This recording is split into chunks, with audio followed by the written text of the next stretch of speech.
Test, test.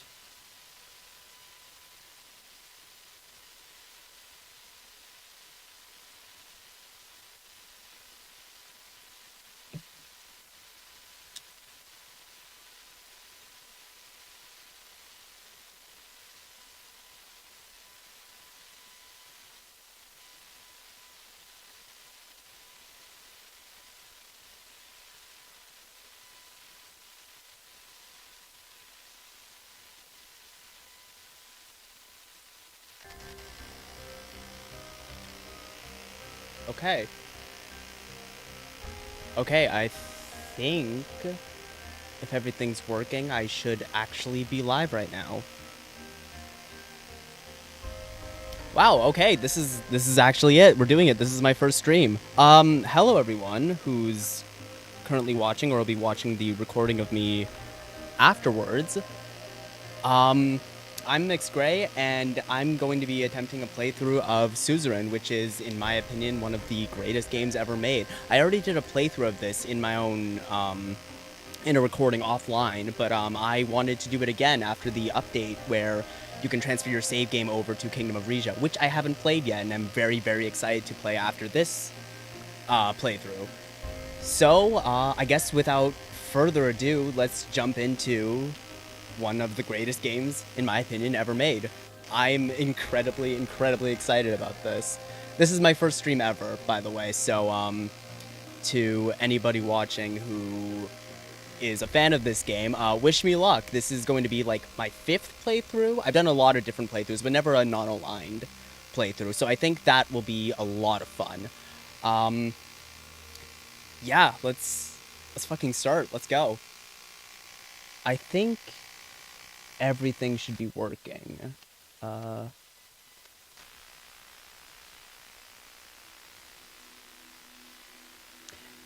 If anyone happens to be watching and can tell me if the audio is working, that would be great. I think it is, but I can never be sure. Alright. You opened your eyes to this world. You came from a wealthy family in the city of Lackhaven. Your parents named you Anton. As the only child of a successful businessman, you had the chance to grow up in a wealthy family. Life was easy at first, and you had the best education money could afford.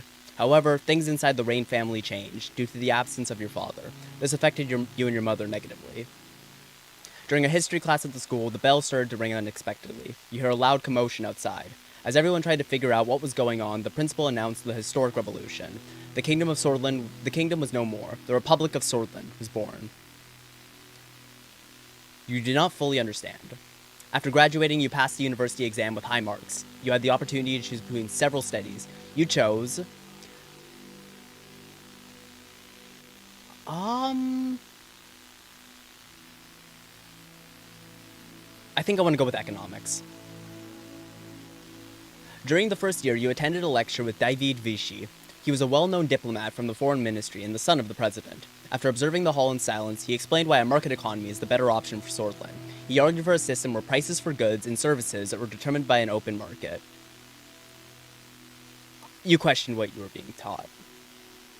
Soldiers entered the campus in the evening ahead of the first election. Many were in shock as the uniformed men created a security cordon and started mass arresting the teachers. A group of students started gathering in protest. Along with your best friend, Peter Vectorn, you decided to protest with the students. One of the officers made a loud announcement that echoed throughout the campus. General Ladarin had declared martial law in order to restore the administration. Please stand back and disperse to your rooms. You joined the students that slowly marched towards the large group of soldiers. Suddenly, the soldiers charged. A student fell and was trampled as everyone started running away. You held your ground. The soldiers beat you relentlessly. It was a gloomy year. The majority of the students and teachers displayed their opposition. Thus, Lackhaven became a target for the military regime. You didn't want to stay idle, and decided to join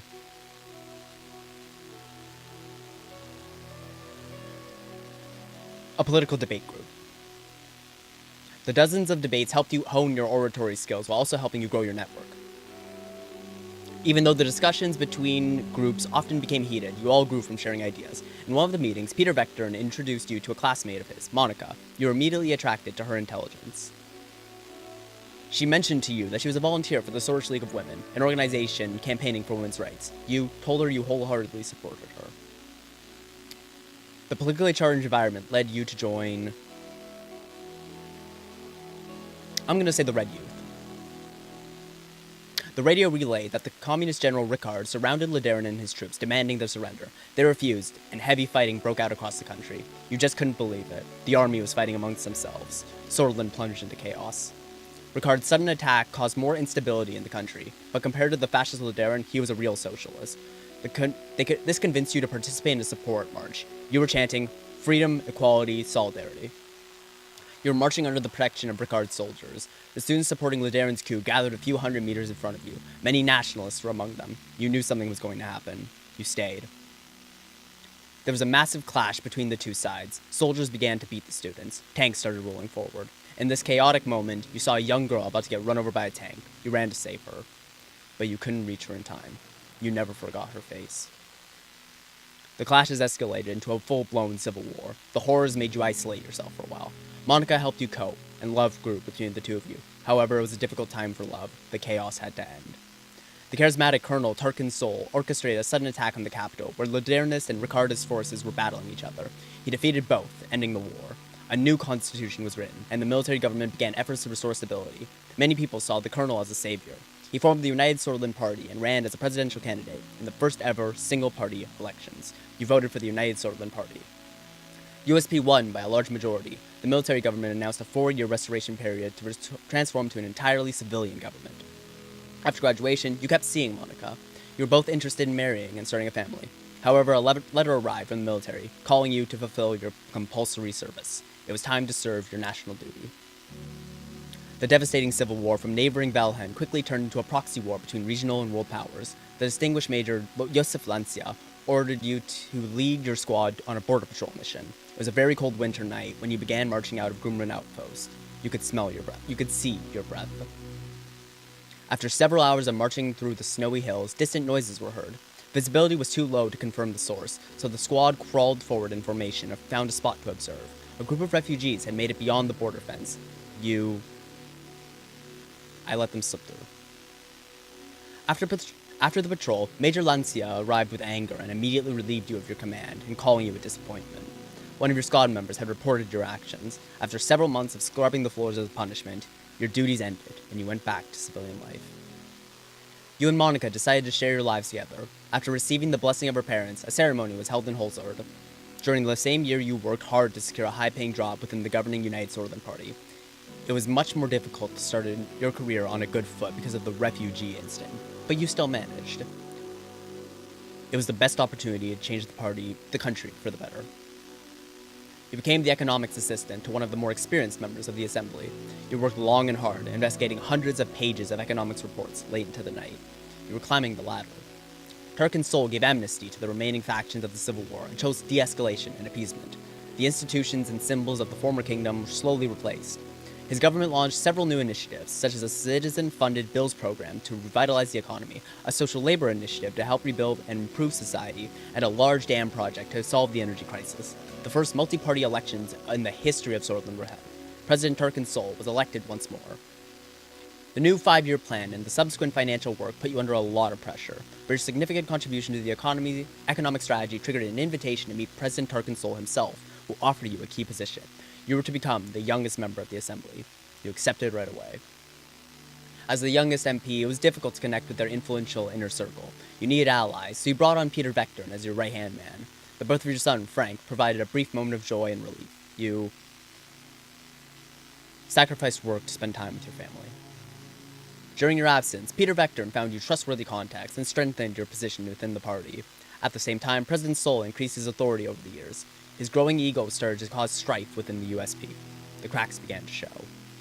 President Sol barely secured a majority in the election against the opposition leader.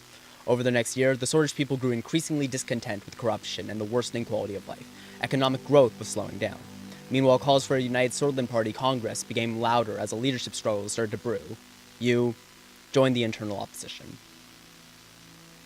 You gave your support to Evald Alfonso, a reformist and talented business magnate who was the main contender for party leadership. Meanwhile, in a desperate effort to secure votes before Congress, President Sol was meeting party members one by one, but he didn't approach you. The Congress was nothing short of impressive. The banners of the United Sordland Party were decorating every possible spot. Thousands of influential political figures, lobbyists, benefactors gathered for this turning point. The voting of the party leadership began. You voted for Evaldo Alfonso. Your efforts bore fruit as the contentious leadership vote was won by Evaldo Alfonso. During the Congress, Tarkan Sol announced he would retire from politics at the end of his term and appointed Alfonso as vice president. You knew the structure he had established was to stay. The country had become increasingly authoritarian. You were happy that Sol was finally leaving. A month later, your daughter was born. Monica named her Diana. She motivated you during a tumultuous period in the party. As the VP and the leader of the USP, Evaldo Alfonso began dismantling the old organizations and structures established by the USP, such as the State Educators Corps and the Solar State Corporation. Bills. The general elections were approaching. The United Swordsman Party was under new leadership. You joined the party effort and campaigned for him. During the general elections, the main opposition leader was embroiled in a sex scandal with his secretary. He was replaced by the more popular figure, Franz Richter, but the damage had already been done. The new economic policies and the extensive privatization program proposed by Evaldo Alfonso secured an election victory for the United Swordsman Party. Over the following years, you did your best in order to make Swordland a better place. The presidency of Alfonso saw many bold reforms, the government and law advancements, and liberal and democratic values. He valued your support throughout. However, due to infighting and disorganization, continental economic tensions, and fast-track privatization, it was followed by severe economic recession. The other parties announced their bids for the 1953 election, but the unfair election system hampered opposition efforts to campaign. You were worried about the economic recession. With Peter's help, your presence in the USP grew. The two of you worked long nights together. He flipped opponents to your side. You became the face of a new wing of the party. Step by step and with adequate planning, your wing took over the leadership as President Alfonso lost control of the country. The moment to make a move had come. You advised Alfonso to step down. The reason I'm advising Alfonso to step down here is simply because I don't want to create hostilities where I don't need to. So blaming him for the crisis and bribing and extorting his inner circle is a very aggressive act, and I don't think it's necessary at all. It's better to have someone I have a friendly relationship with. He listened to your advice. Alfonso conceded the leadership struggle, and the party eventually voted you in because of your indisputable influence. Following this, you announced that you would be running for president in the general election, with Peter as your running mate. It was your turn. After visiting every city and town during the campaign, you made a speech on state television. You promised to enact democratic reforms. The people are tired of empty promises. We need fundamental change in our institutions and government. A solid and transparent democracy awaits us. Brothers and sisters, a new constitution and a new age are upon us. The broadcast ended. On election day, millions went out to cast their votes. It was time to face the truth.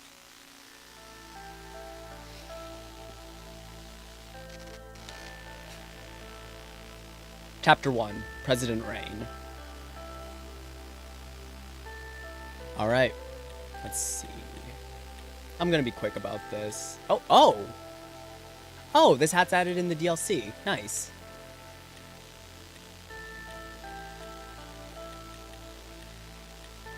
I'm going with the Source Fedora.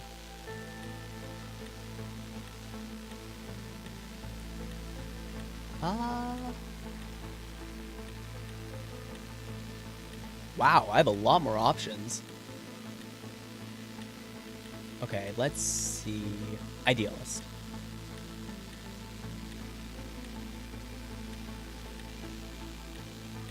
I like the maroon suit. Yeah, the office best accessories. Actually, I'm not feeling the hat. I think... yeah, stylish. That's a nice look. Alright, finish. Let's do this. Okay. This is the first interesting decision, or one of the most interesting decisions. Economic direction. So, we have two options. Planned economy or market economy. If we promote the planned economy, that'll essentially mean that the government has more control over where the resources and money is spent, which corporations are under government control versus which are under private control, and generally speaking, planned economies are theoretically disposed to provide services for the citizens based on direct needs. Market economies, however, they're basically tracking supply versus demand, which is very, very good for attracting investments into the country, but less good when it comes to directly providing for the needs of the citizens. There is, of course, the mixed market approach, which is hopefully intends to balance out between the two. But while I prefer the planned economy in terms of pushing for initiatives for the citizens, the market economy is better for gathering investments, and I believe that I can maintain control of the most critical infrastructure, such as education and healthcare, while allowing other regions that are less directly necessary to be privatized.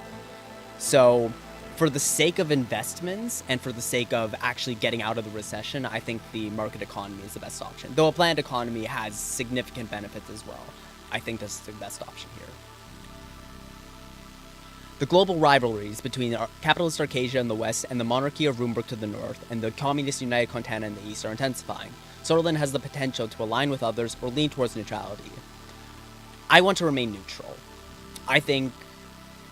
I don't necessarily consider aligning east or west as like selling out to the other countries, but I think it's a lot more complicated, but potentially a lot more rewarding to play the superpowers against each other and try to benefit from both of their rivalries. So I think that both in general and for this playthrough specifically, I want to remain neutral. It'll be a big risk, but a potentially very high reward.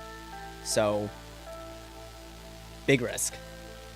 Retain and relax immigration. This is no contest. Immigration is just generally a broadly good thing for everyone. It's good for the people coming in. It's good for the people who are already there, despite what nationalists will tell you. And of course, it's good for the economy. This is a no-brainer. This is one of the very few things in this game that I'll tell you is a no-brainer. Retaining relaxed immigration is the best idea. The only people it pisses off are the nationalists, and frankly, screw them.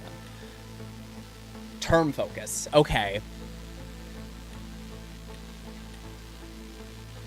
We have education, defense, law enforcement, and health.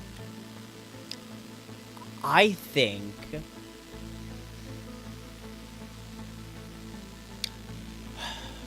okay. There's a lot to be said about all of this. Law and enforcement, there's a lot of corruption in the country and a massive increase in crime rate due to the fact that the economy is crashing and people are losing their jobs. So that's, of course, the issue there. Health, that's also fairly obvious. The healthcare system is, declining, and it could be good to invest more into it. Education, honestly, I think education is just generally one of the best things to invest into, no matter the circumstances, just because the more you put into education, the better and stronger your workforce is, the more people are able to think for themselves. The better the economy, the better the society, the better the people, if people are able to learn what they need to learn, and making sure that the government is able to provide that service, not to control the population, but to hopefully allow the population to think for themselves and, actually innovate. Innovation comes from education, not from the private sector. People will tell you that capitalism breeds innovation. It doesn't. Education breeds innovation. Because if people are able to think in different ways, think in more open ways, then they're able to put those ideas to better use. So, and of course, defense.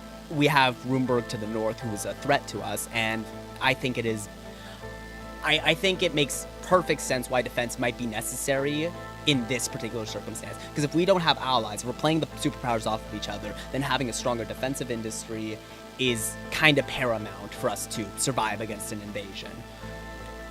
But, having said all that, I think I believe in most of what I said about education. I think if we can I think both in the broad sense, the moral sense of having a stronger, more educated population, I think there's a great argument to be made economically for increasing the education in the country. So for that reason, I think the best thing I can do here is promise to increase education. All right, let's do it. I'm not sure about my decisions, but we're doing it anyway. 2 weeks have passed since we won the election, and now I was about to be sworn in as the 4th president of Swordland. Thousands were watching the inauguration ceremony and cheering my name, Anton Rain. The die was cast. In the distance, the Maroon Palace stood on top of the famous Hill of Pride. I had no way of knowing what future awaited me there. I looked at my family. My son and daughter, Frank and Diana, were next to Monica, my wife. Her eyes were glimmering with pride. Then I turned towards the key people who made it all possible. Of course, each individual was promised an important position in the government. I saw my previous rival and former president, Evald Alfonso, who gave me a slight nod. Tarkansol was also invited, but as expected, he didn't leave his island retreat. As my thoughts slowly faded away, the reality of the situation dawned on me. Orso Hawker, the Chief Justice of the Supreme Court, was waiting for me. The time for the oath has come. I am ready. Please repeat after me. I do solemnly swear that I will respectfully execute the office of the President of Swordland, and to the best of my ability preserve, protect, and defend the people and the Constitution of the Republic of Swordland. You may now deliver your inauguration speech, Mr. President. It is an honor. Dear citizens of Swordland, the idea of unity. For many generations, this country and its long history have kept us tied to an idea, the idea of unity, and our people's right for a free and prosperous life. If we stand together, in the past there have been times of survival, times of conflict, and economic hardship too, but whenever we stood together, we prevailed. I promise you, we will stop the recession and eliminate poverty.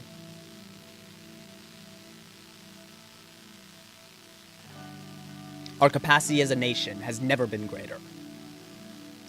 Hundreds of thousands cheered. They were shouting my name in unison. I felt the responsibility, the power, and the burden all at the same time. Raise fist. I raised my fist in the air, which triggered a huge burst of applause. I took a long look at the people of Swordland to burn this moment into my memory.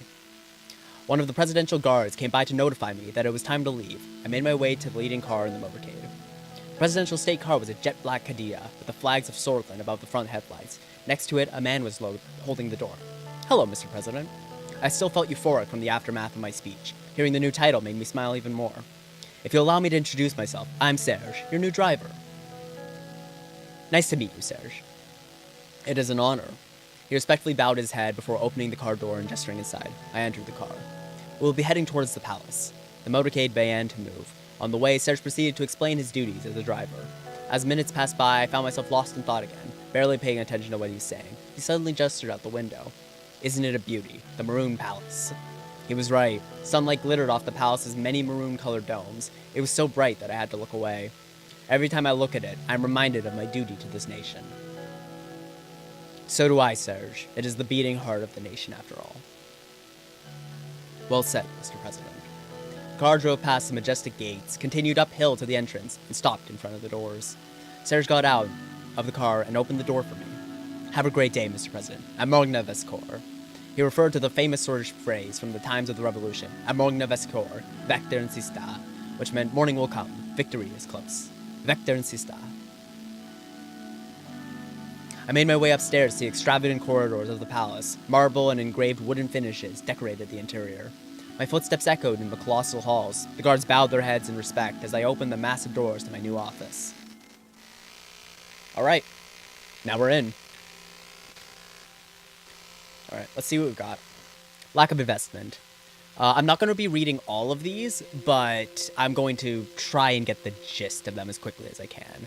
Around 19% of the company's total expenditures in Agland is absorbed by logistics costs. Okay. Logistical issues, the general staff gathers. Port of Blackhaven loses importance, low production. Congratulations from the other leaders. ATO advocates for global human rights amid tensions. Okay.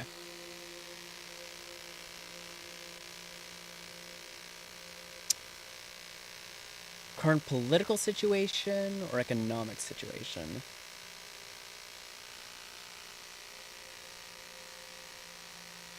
Let's go with the current economic situation.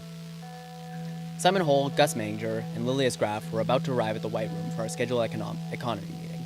This was the room in the Maroon Palace where all important meetings were held. Two assistants arrived first, carrying a heavy projector. They stood with it by the door, waiting for the ministers to enter. From the hallway, I heard Lilius Graff's voice. She was using the patient, almost motherly tone she often took in heated arguments. Gus, do you really think that such an economically advanced area is more in need of investment than Agland? Lilius, my interior minister, strode in. She was clad in shades of brown and beige, the only spot of color on a bright yellow Desnuris cross on her necklace. Gus followed close behind. Don't be an idiot, Lilius. What about the unemployment crisis in the Greater Holzhorn and Gelsland regions are going through? These areas are our economic heartland. Gus curled his hands into fists. The Minister of Agriculture and Rural Development's temper hadn't changed since his days in the Alfonso administration, but neither has his reputation for getting things done. His far-reaching network of connections was unlike any other. Simon Hole quickly stepped between the two ministers without looking at either of them. He cleared his throat. "Good morning, Mr. President." "Good morning, everyone. How are you?" "I'm very well and motivated, Mr. Rain. It seems our ministers are feeling the same." "Just as expected. How's it going, Gus and Lilius?" "It's looking good, sir, although there seems to be a lot of work that requires attention, especially about lifting people out of poverty. Certainly a challenge. I'm feeling fairly confident about the current state of affairs. We've already begun restructuring the local governments and introducing new safety measures. Off to a good start." "Good. I'm confident in your... Oh, actually no. If there's anything you need help with, reach out to me." "Of course, Mr. President. Good to know." "Thank you, Mr. President. Now I would like to show you the latest economic situation." Simon pulled the silk handkerchief out of his pocket and briefly wiped his glasses. "My staff and I have comprehensively analyzed every aspect of..." He was interrupted by a groan from one of the assistants by the door, both of whom were now visibly struggling to hold up the heavy projector. "Oh, you can put that there." He pointed at below the painting of President Sol. The assistants placed the projector next to the table and installed a white screen on the wall. "Leave now. Thank you. Please leave now." The assistants left the cabinet room. I was reminded that Simon had never quite had a way with people, but his facility with numbers had made him the most sought-after economic specialist in Switzerland. Simon started looking through his slides. He always carried documentation around with him. Wait. "Simon, what happened with the new police station construction in Estord?" "It got stalled due to a government property boundary issue. I've been meaning to look at it." "I can take a look at that one. Estord needs all the security help it can get." "Sure. More time for me to spend on analyses." His eyes glittered when he finally found the slides he was looking for. "There have been some developments about the Suzerain losing further value today. We've been trying to stabilize it with the central bank. The recession of '51 put enormous pressure on the economy, resulting in the collapse of the value of our currency. The entire situation was a significant cause of concern for our administration. Since economics is your forte, Mr. Rain, it is possible that you might already be aware of the data. I can still explain the current situation in better detail." "What is our GDP and debt situation?" "Our GDP is 310 billion Swedish ren, and the national debt is 427 billion. It's still hard to fathom that we nearly lost 150 billion in wealth. The past 3 years were tough." "What's our unemployment and inflation rate?" "Unemployment has skyrocketed and is now at a staggering 16%, and the inflation is at a relative high of 10%. Yeah, that's really bad. That means almost a fifth of the population, adult population, is unemployed. And with inflation skyrocketing, people who don't have jobs, they're not able to afford the basic necessities that they need. Unemployment is increasing crime and drug use. That too. We need to get people off of the streets. The inflation isn't helping our average citizen either." "What's the state of the recession?" "The economy has been in a recession of about -6% in the past year. The average GDP has dropped from 15,454 Swedish ren per capita to about 10,359 from 1951 to now. The administration's success depends on our ability to stop the recession. The sooner we can reach our GDP growth, the better. I have all the information needed. Let's move on to our economic strategy." Simon scattered the paper stack in front of him in an orderly manner, took a final look at the notes before clearing throat. "As you can see, the situation is alarming, but not everything is negative. The extensive privatization program of Alfonso and key foreign direct investments left us a large budget surplus, which we can use to stabilize the crisis. The primary subject we need to settle on is what general path will we take with our term.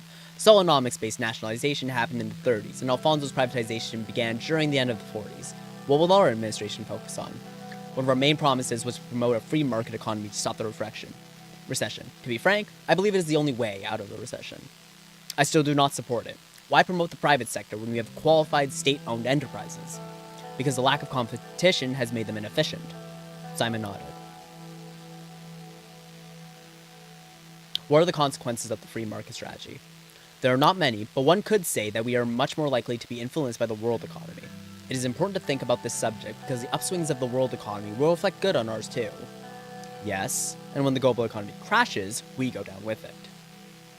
The structural problems of Solonomics were going to lead to a recession according to the predictions at the time anyway. Either way, if we have to pick one of the doctrines, we retain the option to make economic choices on a case-by-case basis. This is, however, not recommended in my point of view. The last thing we need is a chaotic economic plan. Finally, something we can both agree on, Lewis. There's another important point which has a direct impact on our economy: superpowers. We've done well with not aligning ourselves with any one of them. Economically speaking, an isolationist policy overall could only work if we were to reap the benefits of both spheres and the rivalry. This is very dangerous to attempt, but still possible. High risk, high reward. We must be very cautious. There are schemes being devised about Suzerain. We cannot give in to their wants now nor in the future. Otherwise, our country will turn into a pawn. Suzerain will not be controlled by any nations. Precisely my point. We'll stand strong now and show an example to the world. I hope we won't regret this. When the time comes, I hope you'll make the right decision, for our own good. We should attract more foreign direct investment. Mr. President, we saved the country from a full-on depression in 1952 and 1953 by signing lucrative trade deals with nations such as Riga, Lesbia, and Kinal. Let's not get ahead of ourselves. Minister Vichy will be in charge of informing you on those types of foreign policy decisions. We must first decide on our internal economic plan. Simon put forward a legal document outlining the possibilities with both economic doctrines listed. The cabinet members looked at me. What's on our long-term economic schedule? Picking a construction company, trade relations, tax reform, privatization initiatives would be some of them. Sticking to a solid planned economy strategy will be the right call. The 5 years plan was fruitful in the past. Would a free market focus bring us stronger allies? It would make Arcasia look at our country in a more positive light. They are proponents of the free market economy. The influence Arcasia has on the world economy is extensive. Our economic strategy should be based on internal reasoning, though.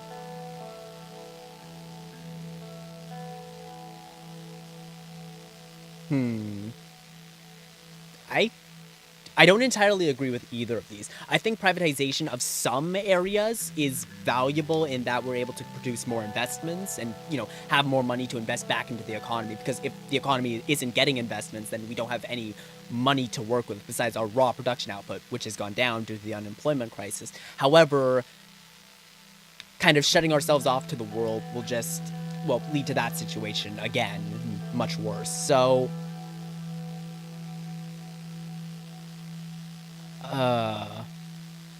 again, I'm not a fan of the free market or the planned economy. Generally speaking, I think the free market is a necessary evil in this particular circumstance, because we need to be able to maintain both our economic stability internally and be able to provide for our citizens, which is why I'm supportive of the free market, because that'll give us the resources to invest in what we need to. Let's move on to the conclusion. What are your final thoughts, Mr. President?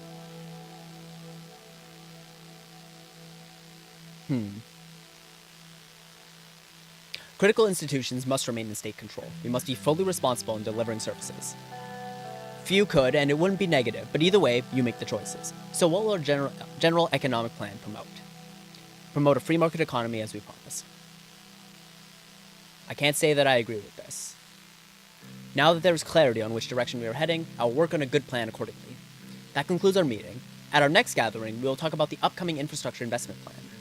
Now that the economic direction was taken, the ministers dispersed for lunch at the Maroon Palace. Okay. Policies updated. Promote planned market economy. Planned market. Increasing unemployment. Infrastructure report. Reduction in rail assets. Further recent collapse in the tourism industry. Promising agricultural growth. That's good. That's very good. Lac Haven Sea Rig maintenance. Gassom Sea Rig off the coast of Lac Haven has paused oil extraction operations for essential maintenance. The rig has been a significant contributor to Lac Haven's oil output, and its temporary shutdown could impact the city's production levels. Until then, normal operations remain suspended. That's worrying. These are the news outlets, by the way. Reigns Book of Unity, campaign bill. Tourism could be very, very helpful. Armadine Industry, pioneering electronics. Interesting. Freezing temperatures recorded, new assembly begins duty.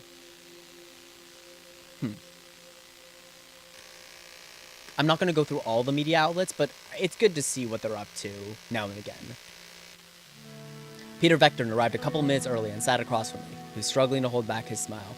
We did it, Anton. We won. Finally. All those years with our nose to the grindstone paid off.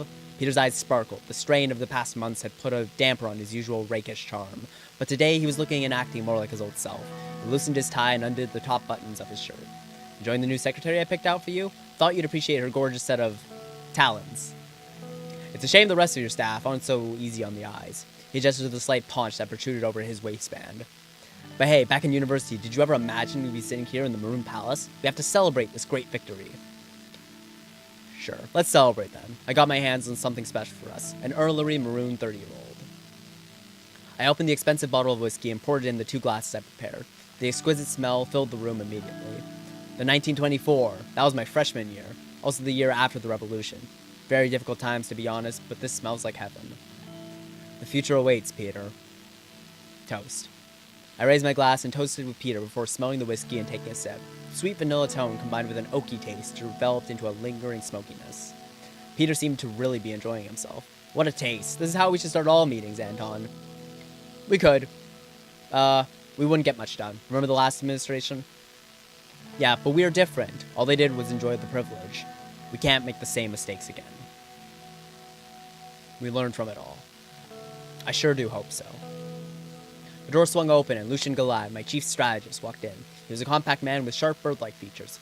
After briefly surveying the room from wall to wall, he sat down, poured a glass of water, and opened his briefcase in a series of quick, graceful movements. Gentlemen? The tall case clock struck 3 o'clock. Damn, you were exactly on time. Hello, Peter. Lucien then turned towards me. He very slightly bowed his head. Glad to see you, Lucien. It is a privilege to be here, sir. Lucien spoke in soft, clipped tones that immediately drew your attention towards what he had to say. Peter and I waited for him to proceed. Let's start by evaluating our current situation. The majority of the Source people demand change. They are more concerned about the economy than the Constitution, but they blame the system for their problems. People are losing their trust in our democracy. Why do you think radicals like Bernard Circus are becoming more popular? Everyone's expecting us to bring the change the last government did not. Franz Richter, leader of the Reformists, believes that true change can only be accomplished by transferring some of our powers to the Assembly. I'll move into the details of their demands shortly. I agree with the Reformists. Our responsibility is to democratize our broken system. That's exactly what we campaign for, a true change that will move the country forward. We will need many allies against the old guard in the government. Mr. Richter managed to persuade many members of the Assembly to give their support for drafting a new constitution. Reformist politicians are quickly increasing in number. While the reformist wing inside our party is still a minority, they could have a bipartisan majority in the Assembly, especially if they unite under Franz Richter.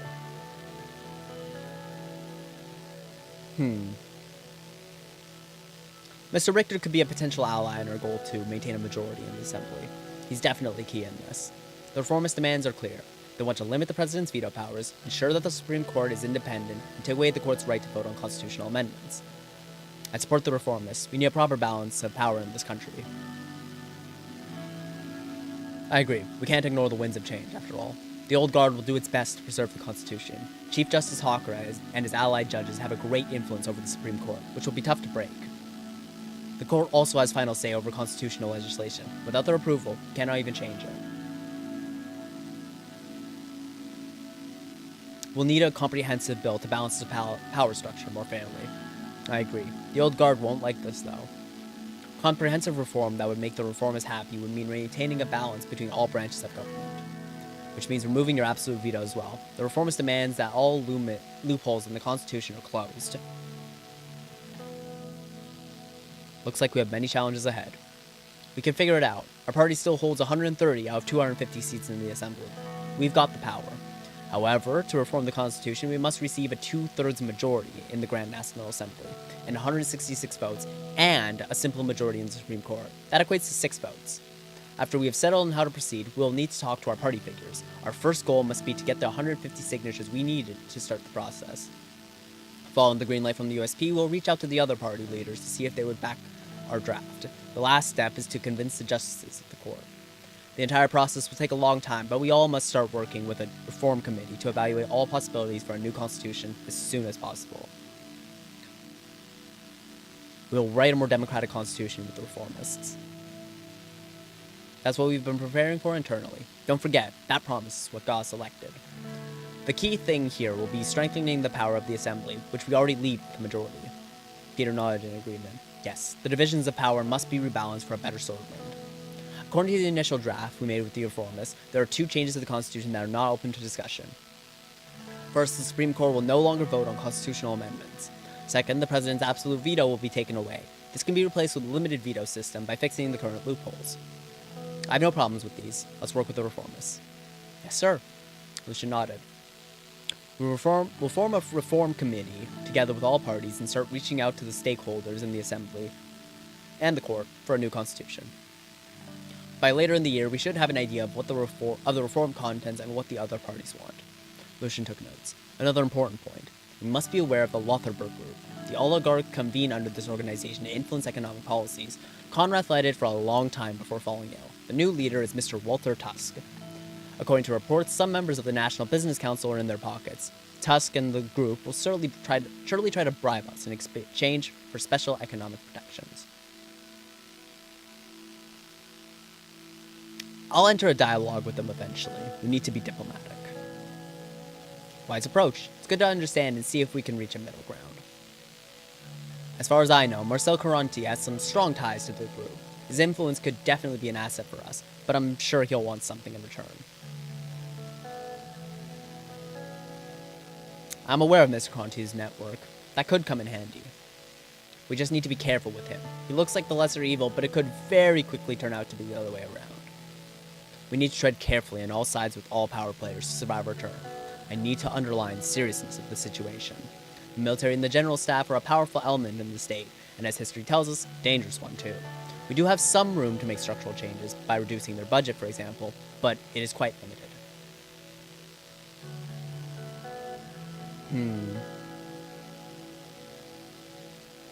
I want to receive the advice of the military before making up my mind. It's sound to listen to them, but they have a very biased and narrow opinion. Nationalism clouds their minds. General Kruger is a specter of the past. Defense Minister Josef Lancia is more loyal to us compared to General Kruger, a fact that obviously can change with our actions. Either way, I see a potential rift between the two, since they are clearly of different minds. If we act strongly against the military, both of those guys will unite against. I agree with Lucian. We need to tread carefully here. Well then, gentlemen, precisely 30 minutes. This concludes our political briefing for today. Our next meeting will be about our media strategy. Talk to you soon, sir. I will keep in touch. See you both at the next meeting. Lucian and Peter bid their farewells and left. A mysterious amount of smoke was rising on the horizon.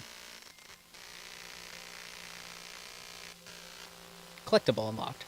Oh, by the way, this is the Torpor Games Volpitzer Award. I got this for supporting the developers, which I feel very strongly about. I think these developers are absolutely fantastic and deserve all the support that they can get.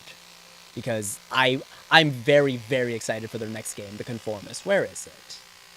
On my desk. It should be... Wait, is that it? Okay, I can't find it. Well, that's embarrassing. Oh well. Either way, I'm very happy that I got it. I'm very happy I was able to, support the developers in a small way.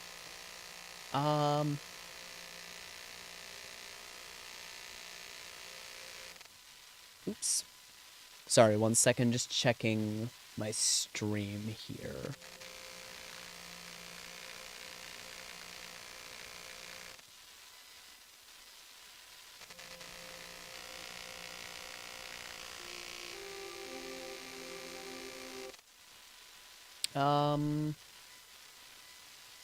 Sorry everyone, 1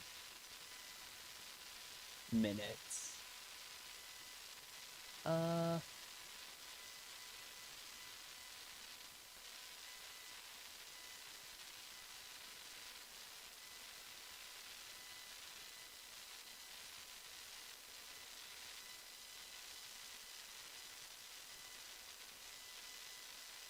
There we go. Okay, back to the game.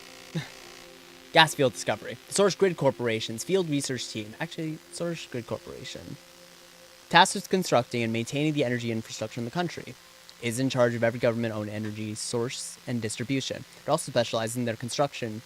In this field, it is more experienced and efficient than other corporations. The fact that it is a government corporation does cause a lack of competitiveness and oversight, but overall they have a good track record from building power stations and dams to power lines in desolate areas. Good to know.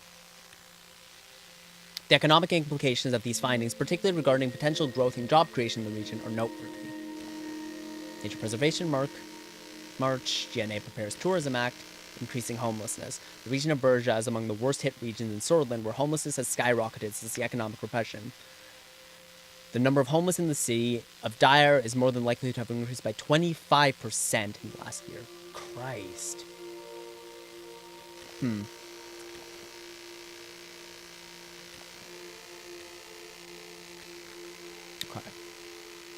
Okay.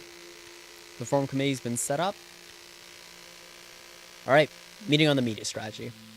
Lucian and Peter arrived at my office to talk about recent developments and the media strategy. They both took their seats across from me. Lucian put on his reading glasses and quickly went over some documents. Peter turned to Lucian and nodded. Greetings, gentlemen. I have just received further information from the interior about the sudden fire that broke out the Holzord State University archives nearby. Tell me more. The initial reports from the Holzord police chief indicated a potential arson case. In accordance with protocol, the Swedish Intelligence Directorate has been called. Is the SID really necessary for this? Why would anyone hit the archives of a university in the first place? I see no logical motive there. It seems like the chief suspects foreign sabotage. They informed us that a large section of the archive has been destroyed. It includes tens of thousands of globally recognized research documents and original by the great thinkers of our people. We need to support our education system and make new discoveries in the future. Preserving our knowledge is as important as expanding on it. It's interesting that the employee records have been destroyed as well. Luckily, most originals have copies in the other universities, and some international libraries. The first edition of my favorite book, The Geopolitics of Swordsland, by Herman Ecke, was destroyed too. Sorry, 1 second again. Need to fix something.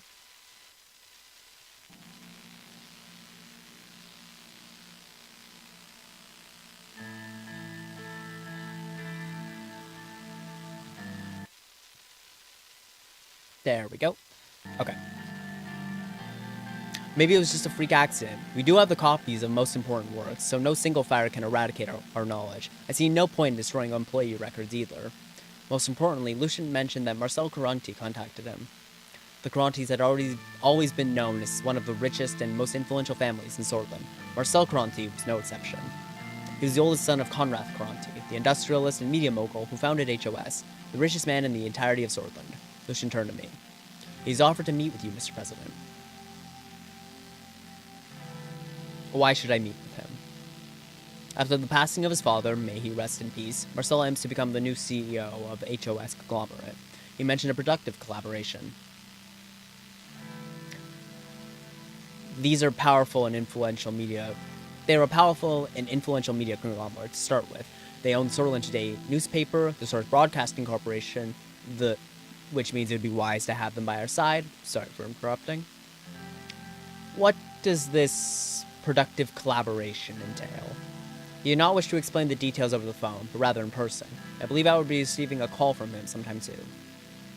However, as Peter said, they have substantial power over the content of media outlets, headlines, radio shows.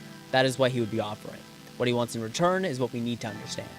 But let's not get ahead of ourselves. First, we need to determine our general approach to media. I'm no media expert, but Lucian made some very interesting arguments yesterday at the preparation meeting. There are two ways we can approach the media. One of them is by influencing it, which has clear advantages. The other one is keeping it independent.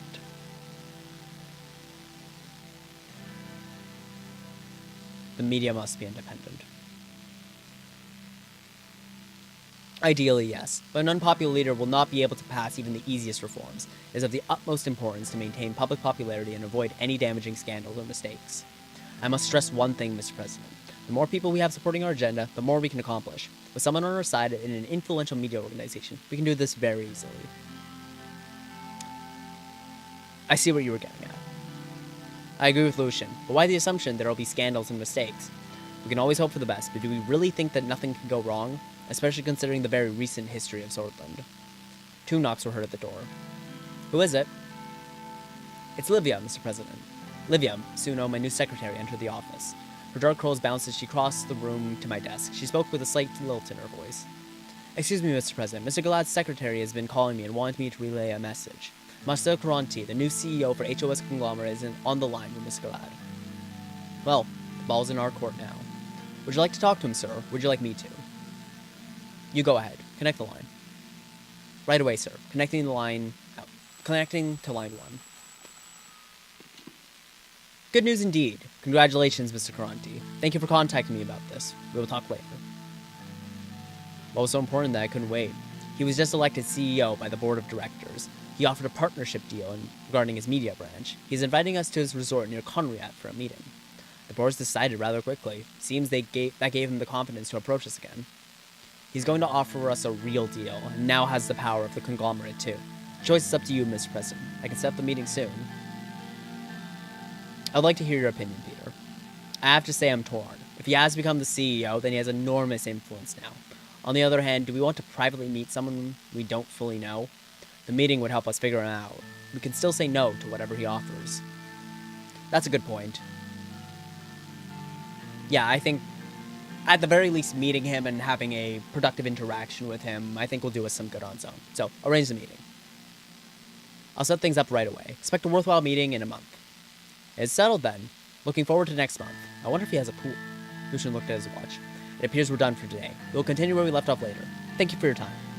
Good work with Marcel. Keep it up. Lucian and Peter nodded before gathering the documents and leaving my office. We were already getting the attention of key figures. Potentially dangerous ones, too. Fluctuating energy prices. Sordland is currently grappling with fluctuating energy prices, a development causing uncertainty in the domestic market. This unpredictability may lead to significant repercussions for Sordland's economy and influence both domestic policy and international trade. Let's read the report. Party committee. Any potential change to the Constitution is in the direction of the reformers will likely result in strong opposition from the Nationalist Front Party, the fascists of Sordland. SID joins. Lucian told us this. Kairut expresses approval of Swordist democracy. Good. Declining energy output at Valgan Dam. That explains the energy fluctuation. Critical energy resource for Sordland has been experiencing a reduction in its energy output due to its age. Plans for refurbishment or modernization of the dam could be proposed in the future if necessary. Valgan, where is that? Okay, that's in Grunny. Good to know. Good to know. Tourism potential in Ribery. Ribery, with its rich historical sites, unique culture, and natural beauty, has untapped tourism potential. However, the city lacks the necessary infrastructure and promotional activities to become a fully fledged tourist destination. Okay, noted. Alright, the Campaign Finance Bill. Electoral Campaign Finance Bill. Section 1 of this bill stipulates a significant change in the methodology of public funds allocations to political parties. The new measure replaces the previous system based on the number of votes won in the general election, with the system relying on the proportion of seats secured by a political party in the assembly. So, essentially, what this bill is, I'm not going to read the whole thing, but what this bill essentially is when the funding for the political parties is distributed, as it currently stands, is based on the number of votes. So if you get 5% of the vote and you're not even in the National Assembly, you still get 5% of the campaign funds. But if you get a higher proportion, you get a higher increase of funding. This bill, however, encourages that instead of having it that way, instead will make it so that all members that actually make it into the assembly will get a proportion of the money. So you get 130 seats, you get that percentage of the funding allocated to you. This pretty much essentially cuts out parties that get a significant part of the vote, but not necessarily enough to be a part of the National Assembly. It is a fairly anti-democratic bill.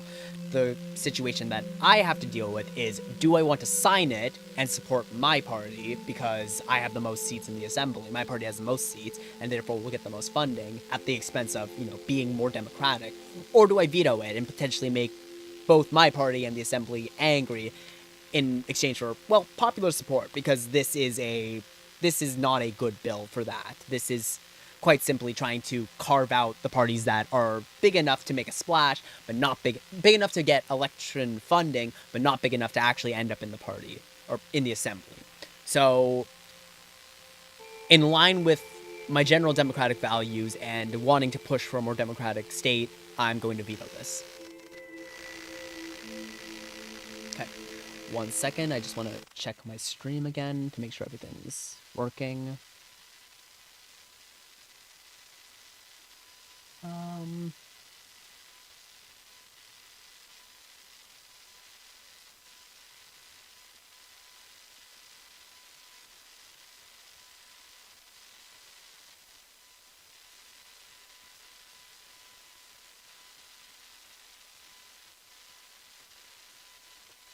Okay.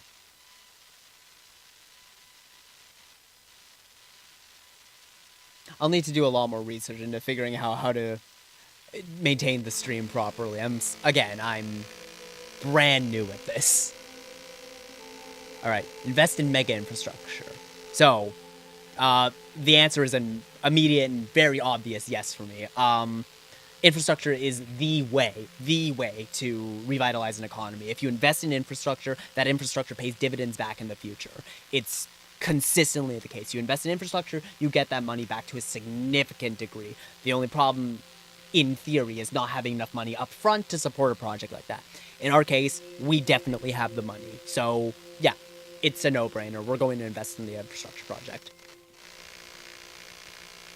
Discussions on the potential infrastructure projects. The view towards the Markian Sea from Lake Haven was nothing short of exquisite. The seaside state residence, fittingly named the Blue Mansion, was large, fine, and accommodating. But enjoying the luxurious mansion wasn't the main reason of our visit. We gathered the economic team here to discuss the new infrastructure investment project.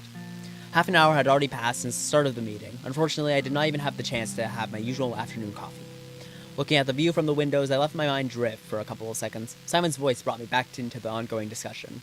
Mr. President, we need to focus on boosting the economy as quickly as possible. One of the fastest ways to achieve this is through infrastructure projects. What can we focus on? On the one hand, businessmen are complaining about the slow logistical rail network between Holzord and Lake Haven. Lily started talking as soon as Simon took a breath. On the other hand, citizens are criticizing the lack of a proper highway connection between Lake Haven and Arbory. The narrow roads by the seaside are not only dangerous, but also difficult to traverse.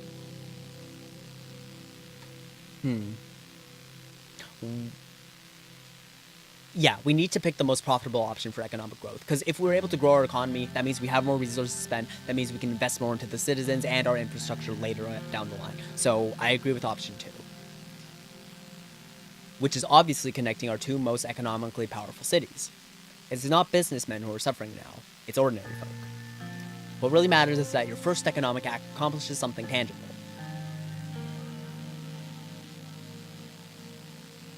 We must prove our capabilities. The people must know that this administration can get things done. To that point, I defined 2 important projects for your attention. The H3 Highway Project and the L1 High-Speed Railway Project. Mr. Hall repositioned himself on his chair. The ministry can only support one project at a time with our current capacity and budget. Let's move on to the details of each. So which one do you want to hear about first? Let's hear about the highway project. The H3 project aims to improve the abysmal state of the road network in the Aglan region bordering Agnolia. The area is home to several million Agno-Sortish citizens and Sortish citizens who currently feel neglected. There are no proper highway connections to and from Aglan. The mayor of Arvory, Eric Neal, has been asking for a bigger budget to develop the regional infrastructure. He told us that even the trucks are having a hard time traveling through the main roads. The increased traffic is causing trouble for people commuting in and out of the region.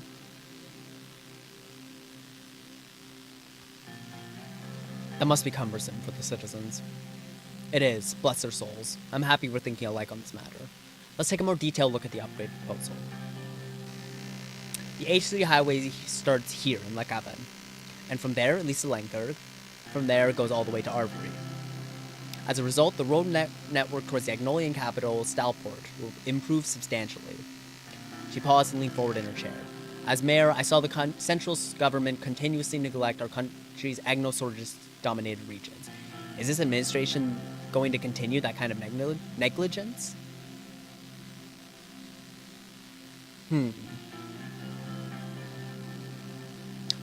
Simply put, our Agno-Sortish citizens should be respected as Swords like all of us.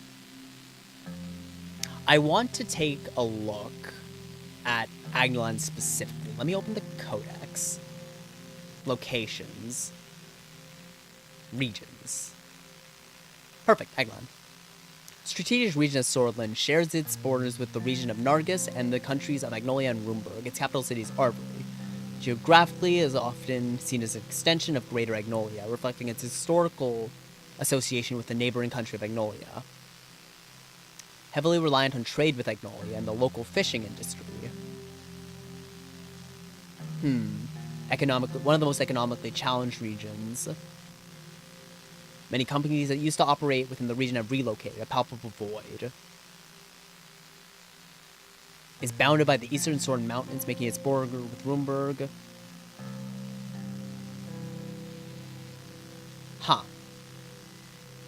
So, mainly fishing. Good to know. And the trade angle with Agnolia. That's good to know. Yes, there should be no preferences or separation among Sora citizens, meaning we should think about what's best for the country overall. It has to be pointed out that the highway would be less beneficial in the short term. I have to disagree. It will increase the speed of transportation throughout the region. Our citizens will be quite pleased if we successfully accomplish this. Besides, if we enter trade talks with Agnolia, they'll see the investment as a positive sign. That's an important point to note. Very interesting, but I still want to hear about the railway project. Your predecessor Alfonso failed to deliver on this campaign promise, but now you have the opportunity to start the construction of a groundbreaking railway project. As you know, our current trains cannot meet the standards of today, as many other countries adopt new electric engine technology to power up their trains. We're falling behind. News about the new electric trains in United Contana has piqued our business interests. They too want to transport resources and material from Holzer to Lackhaven with great speed and efficiency.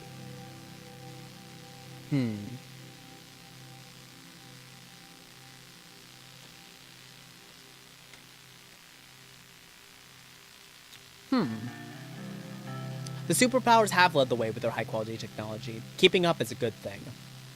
Only technological advancements will give us an edge in the international arena. Our plan is to upgrade the old L1 line from Holzer to Lackhaven. It will transform into a high-speed railway. The planned construction starts right here at the capital. From there, it will go at Anrica first. Then, we'll connect to Gelsword, after which it will reach Lackhaven, our economic powerhouse. Moving forward. The L1 will significantly boost the economies of the newly linked cities, and even the rural areas in between. Lackhaven is our primary port, so the goods unloaded there will be transported to the Holzor much faster. Yes, we should link these rural areas in the middle with the major cities of Swordland. We were talking about the wealthiest regions and forgetting about Agland, which needs the investment far more. The mayor of Anrica, Curtin Less, has also requested this project to be prioritized. Businessmen in the region will be very content, which in turn will increase investments and employment. Therefore, I will recommend the L1 high-speed railway project. I've settled on a decision. Excellent. What will your final choice be, Mr. President? Okay. So, both projects are very, very good, but I frankly, this one is... I don't want to say either decision is obvious, but I think that the L1 high-speed rail is the correct option here. Simply put, if you have more trains on the roads instead of investing in the highway infrastructure, investing in train infrastructure will lead to more economic growth long term. More citizens can use that infrastructure to get around. Linking up the rural cities will be a strong economic boost to them, as well as connecting up our two most economically productive cities. The highway is nice, and it will be very good for connecting Lackhaven, one of our biggest cities, to Agnolia. That is a very, very good thing, but that also, A, increases our reliance on car infrastructure, and we're already dealing with fluctuating energy prices. B, it will be better for those citizens who do need the support, but as a whole, the country will benefit significantly more from the L1 high-speed railway project, as well as improving our ability to invest more into technology and improving our capabilities as a whole. I think that if we successfully pull off the L1 high-speed railway project, we can do more railway projects across the country.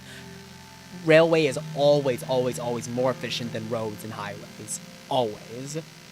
It is an economic slam dunk to prioritize the L1 over the highway. And as much as I would like to invest in Agland, because Lilius is right, it is a poor region and it does need the investment, we need to get out of the recession first. We need to drive local businesses. We need people to be more connected. So I think, my opinion, currently the L1 high-speed railway project is the best decision here. It's unfortunate to have to neglect Agland, but this is far too valuable of a project, not only for the economy, but for the citizenry to pass over. I've decided on the L1 high-speed rail project to improve the connection between our most productive cities. That's the right choice, Mr. President. The negotiations will begin in the middle of the year. You will be able to award the contract to a corporation of your choice. The ministry estimates that construction will be completed in 2 years if every step going forward is executed successfully. Thank you all for your contributions and thoughts. Have a great day. See you soon, Mr. Ray. Have a nice day, Mr. President. Evening settle on the beautiful coastline of Blackhaven. Assignment started. Holzard. Alright. I'm very confident about the railway project. Invest in Arcasian company stocks. A personal investment opportunity has been relayed by Mr. Manager. An experienced stockbroker in Ventry City, Arcasia is selling valuable shares of Armadine Industries, an up-and-coming electronics manufacturing company. We could invest or let the opportunity pass.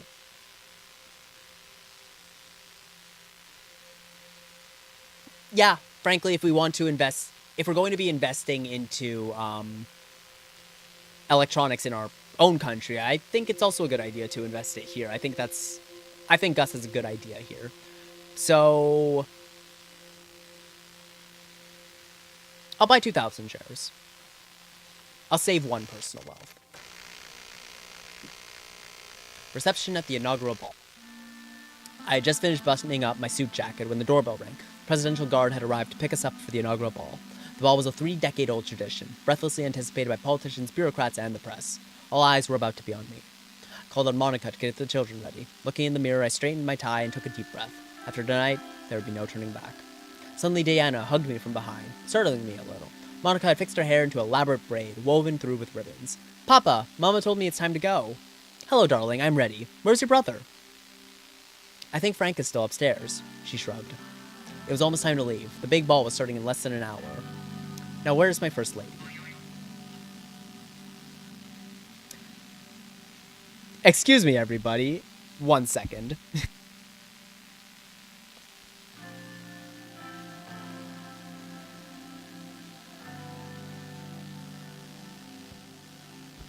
Well, that was for nothing. They just hung up. Apologies, I am waiting on a certain call, but whatever. Monica came down the stairs. She was wearing a simple yet elegant beige sheath dress and short heels. Her hair had been neatly pinned into a chignon, showing off the pearl earrings I had given her for her 15-year anniversary. All those years she had stayed by my side. Now we were about to begin the most challenging chapter in our lives yet. How do you do, Mr. President? Embrace her. Monica, my love, you look as gorgeous as the day we married. Now there's the charm that got you elected. Frank trudged down the stairs. This thing itches. Frank tugged at the collar of his new tuxedo. He seemed ill at ease. I'm glad to have you with us for this big night. Sure, Dad. I'm just dying to go. Papa, are these people going to be around us from now on?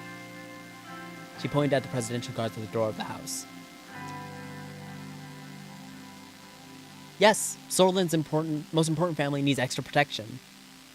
It's all right, baby. They're here to make sure nothing bad happens to your papa or his family. Monica and Diana held hands. Monica held Diana's hand. Together, flanked by the guards, we walked out the door. Halfway to the car, Frank stopped abruptly and turned towards me. Dad, do I really have to go? Couldn't I stay home instead? I'm nervous myself, Frank, but I'd feel a lot more confident with my son by my side.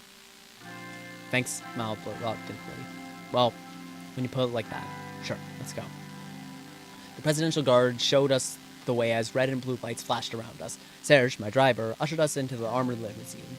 The motorcade started moving towards the palace. I gazed out the window, deep in thought. Anton, what are you thinking about? I was thinking we've come a long way together, haven't we? Yes, we have. There's still so much that we'll accomplish together, side by side. Just remember, no matter what happens, the children and I will always be here for you. I'm going to help Papa fix everything. Frank rolled his eyes. I know you will, honey. This means a great deal to me. After what seemed like just a few minutes, the convoy slowed to a halt. Serge rolled down the limousine's soundproof partition. We're here, sir. Hope you enjoyed the drive. I did, Serge. Thank you. Oh, much appreciated. How are you today, Serge? I'm just as good as can be, but today is your day, sir. I'm glad you are in charge now. You know, my entire family voted for you. Thank you and your family. I'm here with all of your support. No reason to thank me, sir. You are the one who sparked a glimmer of hope in us all. Serge opened the door for me. The normally imposing palace was festooned with garnished banners that nearly made it look cheerful. A line of shiny luxury sedans stretched around it. Politicians, bureaucrats, and celebrities, the creme de la creme of the Swordland elite, streamed inside the building. Good luck out there, Mr. President. I'll see you on the trip home. I stepped out and immediately found myself surrounded by loud voices and camera flashes. Hordes of eager journalists thrust their portable microphones my way. My guards fended most of them off, but one woman managed to dodge them and corner me. I recognized the Swordfish Broadcasting Company logo on her press lanyard. Mr. President! Mr. President! Do you plan on working together with the opposition parties on the expected constitutional reforms? We are going to work with everybody. Mr. Richter clarified that as long as you hold your promises of democratization, they will support you on these issues to the end. What do you think about this statement?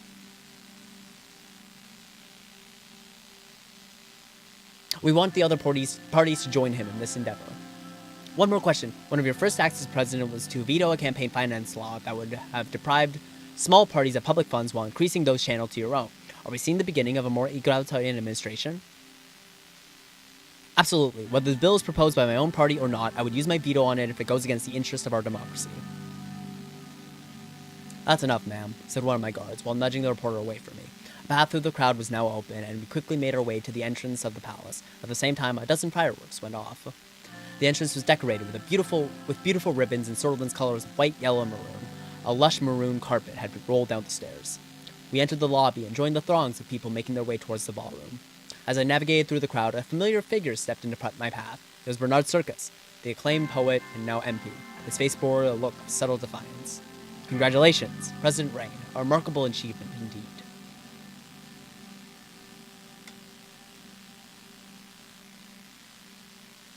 I appreciate your congratulations, but from one former red youth to another, we both know our work has just begun.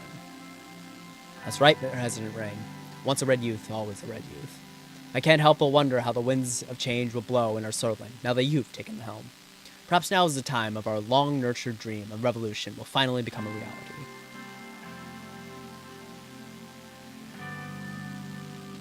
Revolution, Mrs. Circus. Let's hope it's a peaceful one, for the sake of both Swordland and its new president. You mustn't forget, to ride towards the sun is to invite flame, yet only through fiery peril will true glory be found. The light of it binds us all. That is the weight of your new role. I've taken up enough of your time, President Rain. This is your night, after all. Your friends, family, and country await. Thank you for sharing your wisdom, Mr. Circus. Enjoy your evening. Until we meet again. As I watched Bernard Circus blend back into the crowd, his words echoed in my mind. Were they merely poetic expressions, or the reflections of real socialist sentiments across the country? Behind me, I heard a familiar voice. There they are, the most beautiful family in Swordland. Uncle Peter! Hi, Uncle Peter. It's great to see you. You two are growing faster than I am getting wiser. Are you sure you've gotten any wiser, Peter? Maybe not. After all, I'm sticking with you. Happy to see a familiar face, Peter. Evelyn! Peter's wife, Evelyn, approached us and shook our hands with a firmness that belied her delicate features. Congratulations, Anton. I have to say, the results were quite clear to me from the beginning. Thank you. We both worked hard to make it happen. We know you did. You deserve the position. And tonight, we reap the rewards. I hope you'll show the same enthusiasm on the job. Of course I will. You know me. I work as hard as I play. He gave a short smile that looked halfway genuine. He seemed uncomfortable. Monica, how are you? You barely said a word. I'm more than relieved to have this roller coaster ride over with, but of course, now the real work begins. Ah yes, managing the help, planning parties, daily trips to the salon to look your best for foreign delegates. Don't be so old-fashioned, Evelyn. I plan to use my power as First Lady to advance the position of women throughout Swordland. Equal rights for our sexes is long overdue. Wouldn't you say it, Anton? Absolutely, and we'll work together to achieve that. Monica flashed me a smile. Diana suddenly jumped in between us and tugged on my sleeve. Papa, can we go? I want to see the ballroom. Of course, darling. Let's not delay any longer. Inside, we were yet again surrounded by a noisy crowd, but this time it was the politicians who sought to appease the new authority in Swordland. I spent the next few hours shaking hands, joining various conversations, some serious, some superficial, and making speeches. We finally sat down at our dinner table with the Vectorns as the band started playing some slow jazz tunes. Whew, that was tiring. Another drink? Well, suddenly a loud banging noise echoed from outside the ballroom, then another one, and another. The musicians stopped playing. Everyone in the room was looking around in confusion. Peter and I turned towards each other, realization dawning on both of our faces. Fireworks? No! Gunshots! As soon as Monica heard the word, she lunged from her seat. Shield Monica and the kids. I threw myself on Monica, Diana, and Frank to shield them. Papa, what's happening? I knew it. We never should have gone. Chaos broke out as some guests flung themselves under their tables and others ran towards the doors, screaming. Diana burst into tears while Frank tried to comfort her, hiding the fear in his own eyes. 3 more gunshots rang out loud. Mr. President, are you all right? Carl Greiser, head of the Surge police force, was running towards us with 3 more officers decorated in uniforms. They all had their guns drawn. As soon as he made it to us and saw that we were unharmed, he let out a huge sigh of relief. Thank God. What the hell is going on? 1 second, Mr. President. He turned quickly to his men. Check the perimeter, now!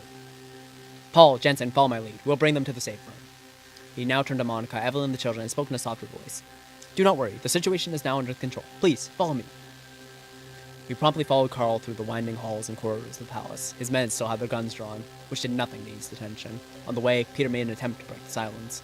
What a fucking night. Not now, Peter. Carl turned to us with a serious face as we were about to round a corner. Quiet, please. Sorry, I talk when I get nervous. Peter, shut up. Carl flipped the switch on the wall and a panel opened, revealing a hidden staircase leading to a large reinforced door. Inside, a set of emergency lights flickered on. The safe room was comfortable and spacious, with expensive-looking leather sofas. Small security monitors on the walls displayed grainy footage of each room in the palace. There was a boardroom and a pantry containing enough provisions to last us months. Monica and Evelyn sat the children down and started wiping their tears. Carl stepped away from us and made a few radio calls. When he was done, he returned to me and Peter. So what's the status? Carl's radio suddenly crackled to life. Every second felt like an eternity as he pressed his ear to the receiver. When it fell silent, he turned to us.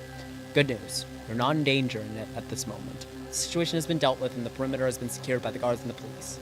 You can answer to Monica, Evelyn, and the kids. If I may, sir. He gestured toward a more private corner of the room and started speaking more quietly. This is what we know so far.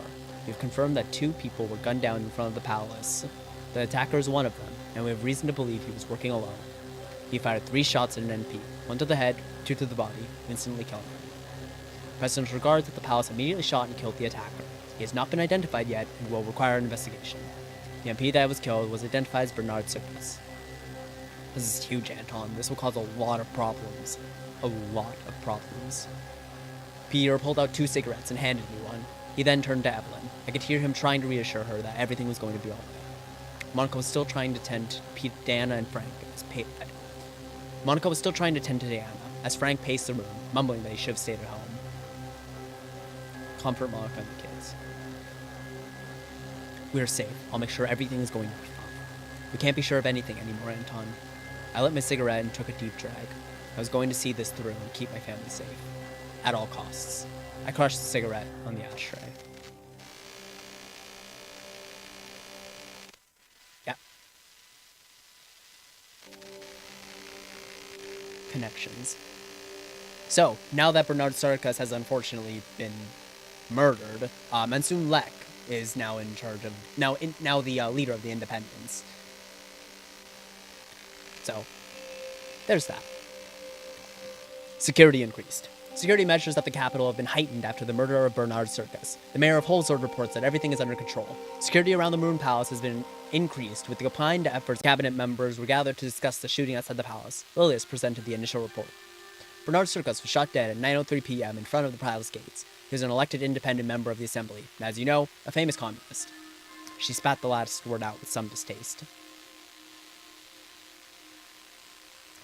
The guards at the scene were 50 meters away and immediately took action by responding and killing the assailant, who was identified as a member of the nationalist organization, Young Swords. The president and his family were unharmed. Praise God. What were the motivations behind such a horrid act? Our investigators are suspecting a political assassination since the Young Swords have been threatening the communists for some time. This may well create a dangerous atmosphere where the left versus right political violence of the 1920s could spark once again. A return to those days would be devastating. The coups are a reason why our country stagnated for a decade. Liam Mogna, the Minister of Justice, sighed. The Red Youth have condemned the killing, but didn't stop there. They promised revenge. This will in turn spark further aggression from the Young Swords. The whole cycle started because Bernard Circus expressed his views. We can't simply look away. He had always been one of the members of the Justice Ministries truly deserving of the name. She had survived countless attacks on her character while fighting corruption within the ministry, and rising to power had only compounded her sense of moral duty. Freedom of expression is part of our constitution. We can't have anyone, let alone an MP, shot for voicing different opinions. I fully agree. We should protect freedom of speech. Our laws do, and for good reason. Silencing voices only results in fear and stagnation inside society. We had that before and know very well how it was. I hear your concerns. Our police do their best to uphold the rights of our citizens. We will prevent such an act from happening again by making sure our security measures are reevaluated. Minister of Defense Joseph Lancia grunted in approval. He towered over the rest of us in full military uniform, his many war medals conspicuously on display. Agreed, ma'am. Our gendarmerie will also help boost security in rural areas where possible. There might be more violence to come. We should refrain from making the issue a political one from the start. It will only add fuel to the fire. You're right. We need to defuse the situation. Our government is capable to maintain security. Our job will be to reduce tensions. Several police cars rushed past the Maroon Palace, and everyone went silent. Regardless, a full investigation to all involved parties is underway. We'll find the subversives and punish them soon enough, Mr. President. I'll do my best to coordinate the administrative tasks. Justice will be served, and the rule of law will return to this country stronger than ever. Only if we stay vigilant as a country. We must think about the upcoming budget.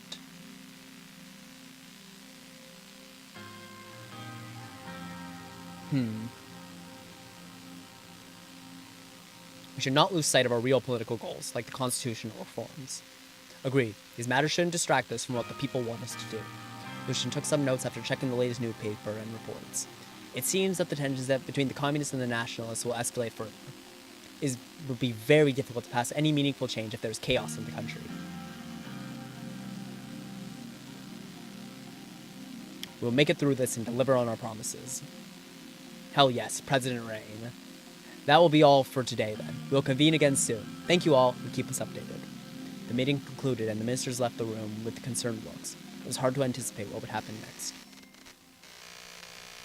Continue. A few days later.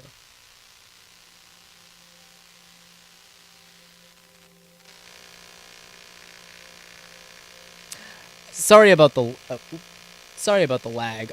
Red Dead Redemption would also be a very, very fun game to play. I'd love to play at some point. I'm planning to focus on indie games for this channel, but hey, at some point, I think playing the first game again would be a lot of fun.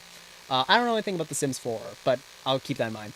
Sorry about not looking at chat very often. There's a lot to read with this game. Communist Party leaders suspected of bomb attack. Yikes. Horton critiques trade. The leader of Magnolia has diplomatically critiqued the imbalance of trade between our countries. Concerns were raised over how much more Swordland profits from net trade in comparison to Magnolia. Prime Minister Van Horten requests a fair reevaluation of existing treaties in future negotiations.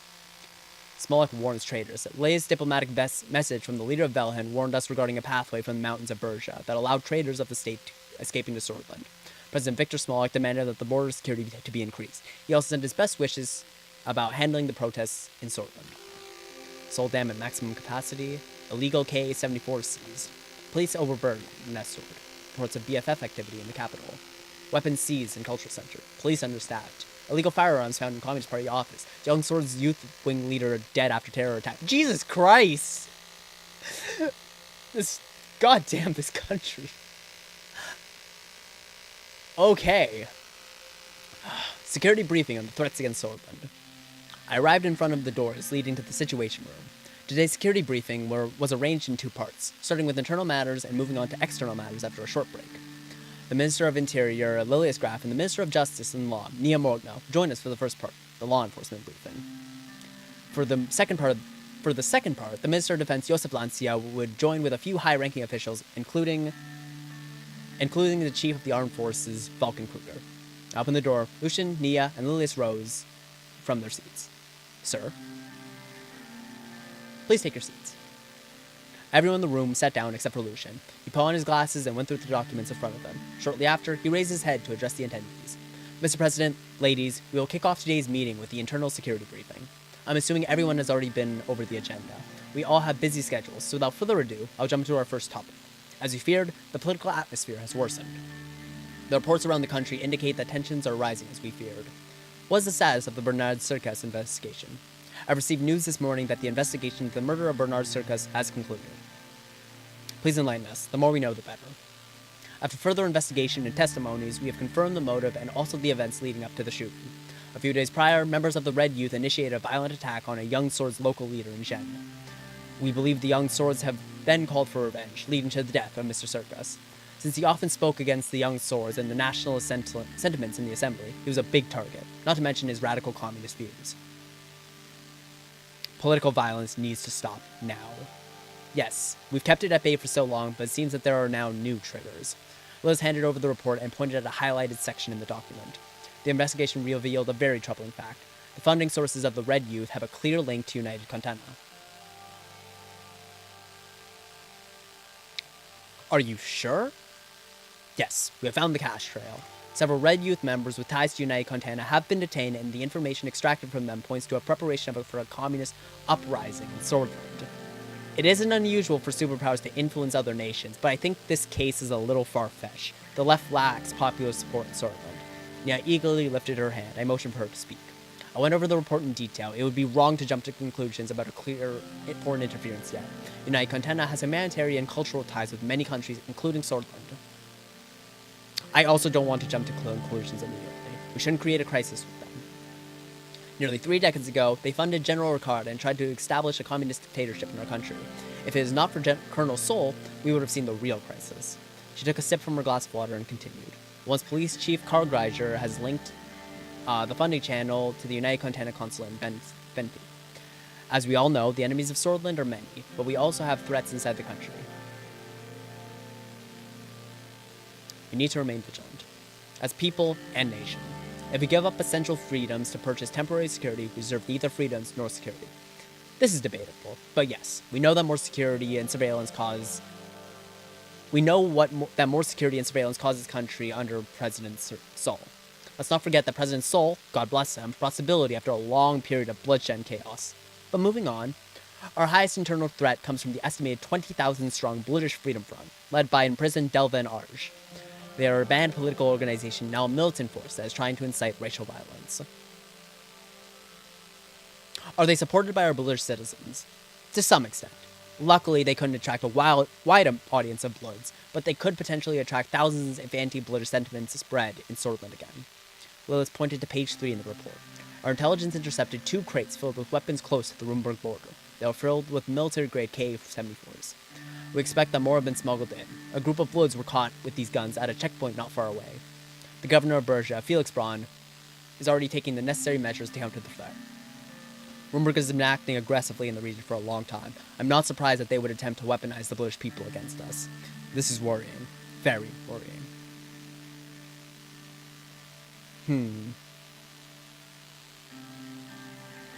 Can we make any direct correlations between the BFF and Rumburg?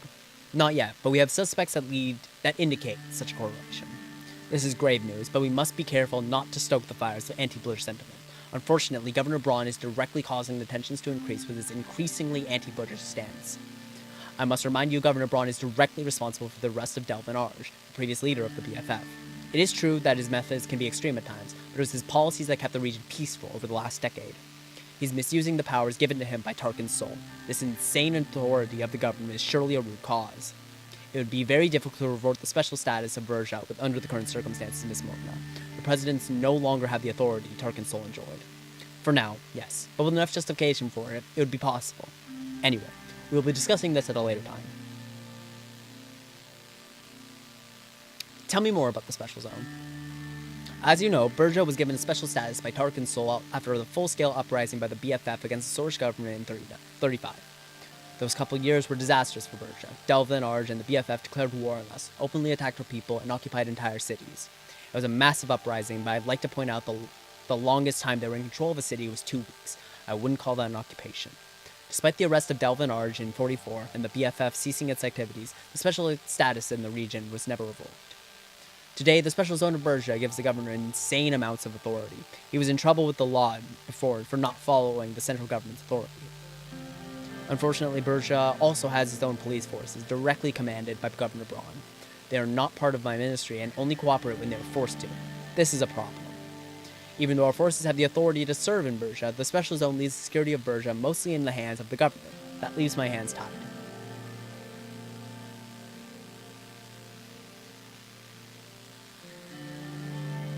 discrimination Berja suffers is maddening. We should find a way to revoke the special status of Berja one way or another.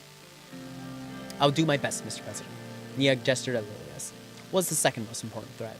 It is the gang violence that is threatening Nargis and Aglan regions. Two prominent organized crime families are at war. The potential for bloodshed is real. Which two crime families? One is known as Coronelli, and the other is known as the Skinner Cartel. They used to be allies until a recent disagreement. Both were active in the cities of Narbel and Esord. They're playing with fire. I want them gone. For good. While I agree it would make Sordland a better place, it will not be easy. These gangs exist because corruption is so common in our country. They buy our police officers and flip by checkpoints. I shall be honest with you. With our current capabilities, we may not be able to prevent the further arming of separatists while maintaining order in Berja, Nargis, and Aglan. If the law enforcement budget isn't increased, I can't be fully responsible for what happens. Our police units are spread thin as it is. In light of this information, I might increase the law enforcement budget. We will rid our country from separatists and violent thugs if you do so.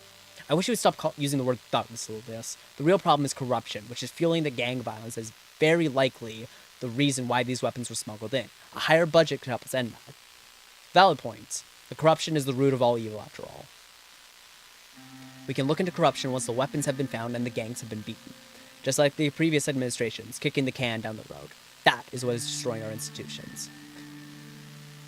Well, this concludes the topics for the internal portion. Thank you for the updates, Mrs. Graff, Mrs. Morgna. Thank you for the overview. Have a good day. Until next time. The two ministers left the room. We took a short break before continuing to the second part. Upon invitation, Joseph Lancia, with three high-ranking officials from the Ministry of Defense, walked into the room. One of the men was none other than General Kruger, Chief of the Armed Forces. Joseph made his way toward the table while the others stood by the door. Mr. President? Joseph, welcome. I've brought General Kruger with me due to the escalation on our borders. General Kruger stepped forward and saluted. He had a strong jaw with sharp cheekbones. His tall structure, uniform, and medals, combined with his deep and intense stare, made him look threatening. He was in his 70s, yet he had a bulky body that was a result of his commando training. Not only was he the second most decorated officer in Sordland, he was also the longest serving. Salute him. I saluted him.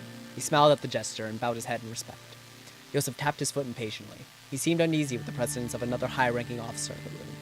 Gentlemen, thanks for coming to this significant gathering. Let's begin. Joseph and Vulcan took their seats at the table while the rest of the officers stood by the door. Mr. President, the situation at the western and northern borders towards Rumburg is very tense. We are observing the deployments of divisions close to our border. Rumburg has been acting increasingly expansionist in the past decades and has also interfered in Magnolia, but now they have turned our sights on us. What is your current strategy? Patrolling close to the borders with our border force and keeping the Army Reserve divisions near. It seems like they want to increase the pressure both externally and internally. Mr. President, if I may, please, General. The picture is becoming clearer. The latest information from the interior about the weapons caches, and now there is an active military buildup close to our borders. The entire situation was analyzed by our general staff, and our prediction is a future territorial incursion by Rumburg. I have complete trust in the general staff. We will not let you down, Mr. President. The general staff is composed of the smartest military individuals. I require an increase in the military budget to enlist more soldiers. Only then we can stand strong against our enemies. The enlarged armed forces will hold them at bay. Vulcan is right. We do need an increase in the military budget. Although we don't see eye to eye on exactly how to spend the budget, that much we agree on. I am concerned about Rumburg too. We need strong allies to withstand such a superior power. They are our nemesis. That is an understatement. Times are changing and war is coming, Mr. President. Whether we like it or not, we must be prepared. During the election, you said nothing about focusing on our military. I ask you to reconsider and to increase the military budget. The future and safety of Sordland is in your hands. I am a man of my word, Joseph. That is a valuable trait, Mr. President. However, it will not help when the enemy armies are invading our cities.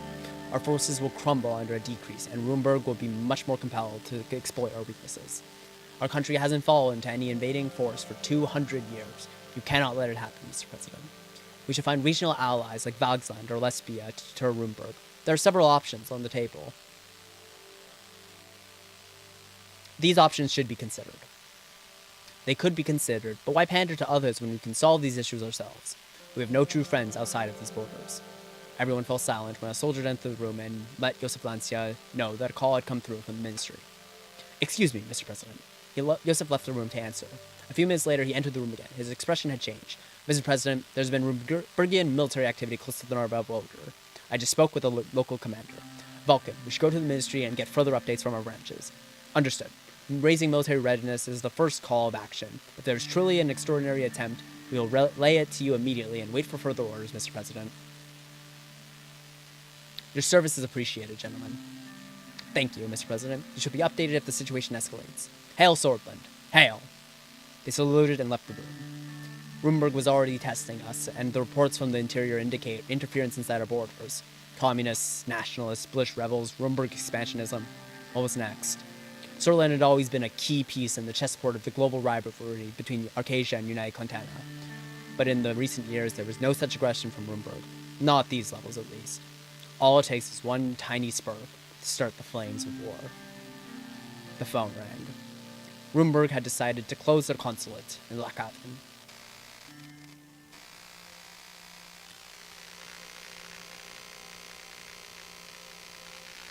I would love to play Little Nightmares, actually. I've heard a lot of really, really great things about it. So it's definitely on the list at some point in the future. You know, considering I continue to do this is my first stream after all. But I'm having a great time, so I very much want to do this more in the future. United Contana Consulate help protesters. Interesting. Rise of Golkondism in rural areas of Bergia. Golkondism is a minor religious branch in the Rurisht Nuridi.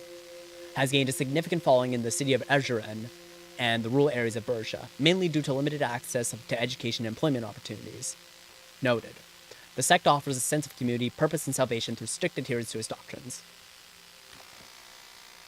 Please continue, I love the stream. Thank you very much, I appreciate it. Arcadia develops first ICBM. Ooh, that's threatening. Alright, what's next on the docket? Dinner with the family. Okay, fair enough. After a long day at the palace, I was finally home. I thanked Serge and walked through the front gates, nodding at the two guards as I went by. Even as I turned the doorknob, I could hear Diana rushing down the stairs to greet me. I opened the door, and there she was, standing in front of me with expectant eyes. Papa, you're home! There's my bright little daughter. I lifted Diana up and hugged her while trying to put the keys in the tray next to the entrance. She was growing fast. Lifting her up was no longer as easy as it once was. How was school? Boring. I liked my old school better. I put her down and her expression turned serious. Papa, are the bad men gone? It was only one bad man, Diana. And yes, he's gone now. Okay, Papa. Diana dashed down the hallway. Mama, Papa's here. Monica appeared in the kitchen door. She was wearing an apron and holding a spatula in her hand. Diana, what did I tell you? No running in the house. Yes, Mama. Monica approached me and kissed me on the cheek. A tantalizing smell wafted from the kitchen behind her. Darling, how's your day, dear? Terrific. I finally got to do some grocery shopping, just like old times. And I'm making your favorite. You mean... Yes, lorsha. Lorsha was a Lackhaven specialty, usually reserved for special occasions. A rich seafood stew with a heaty garlic and paprika kick. That sounds really good, actually. It was absolutely my favorite dish, especially paired with kibhi, a potent unfiltered wine from Bergia. It's my lucky day. What's the occasion? No occasion, just wanted to cheer everyone up a bit.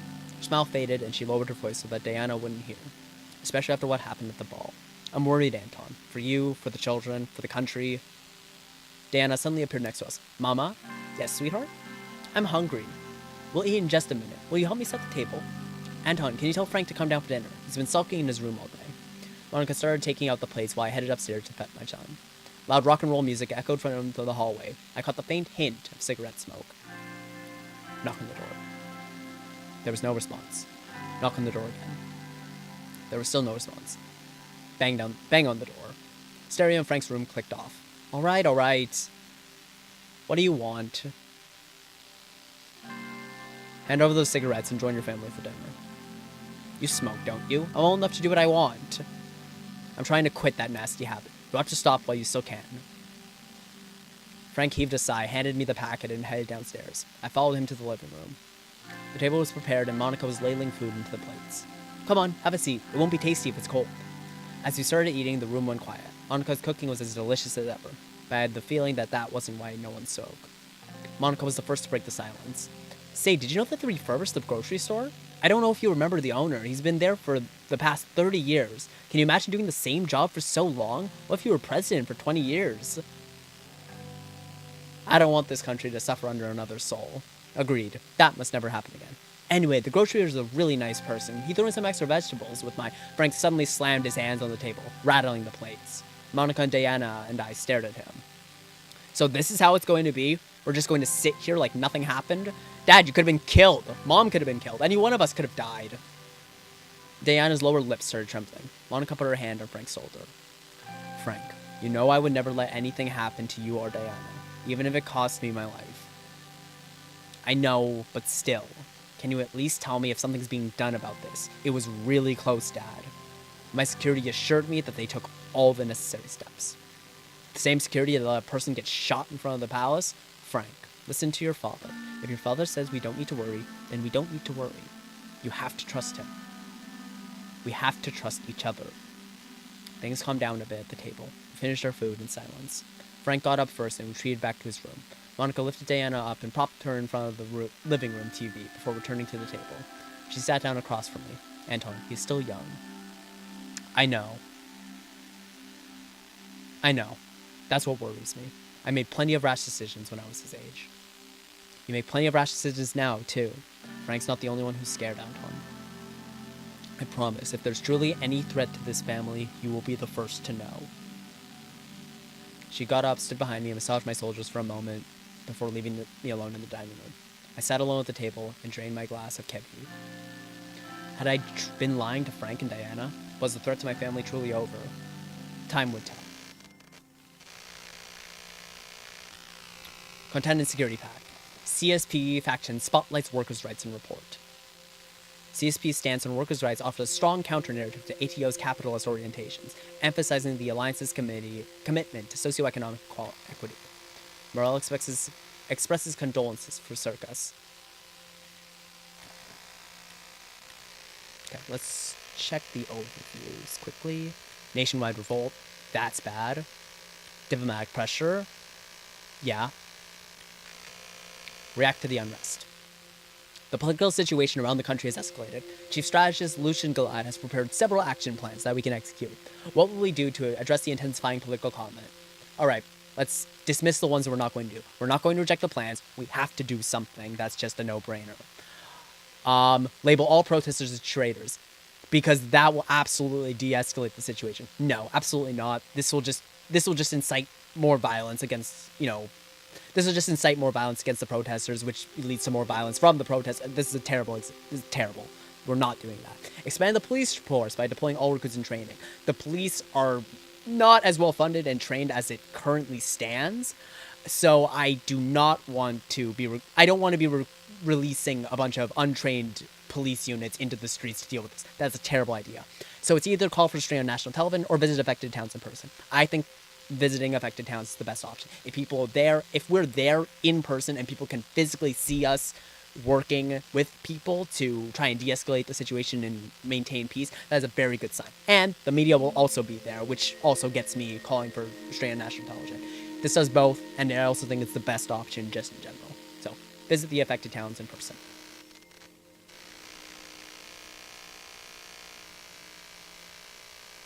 Hello there. My PC specs.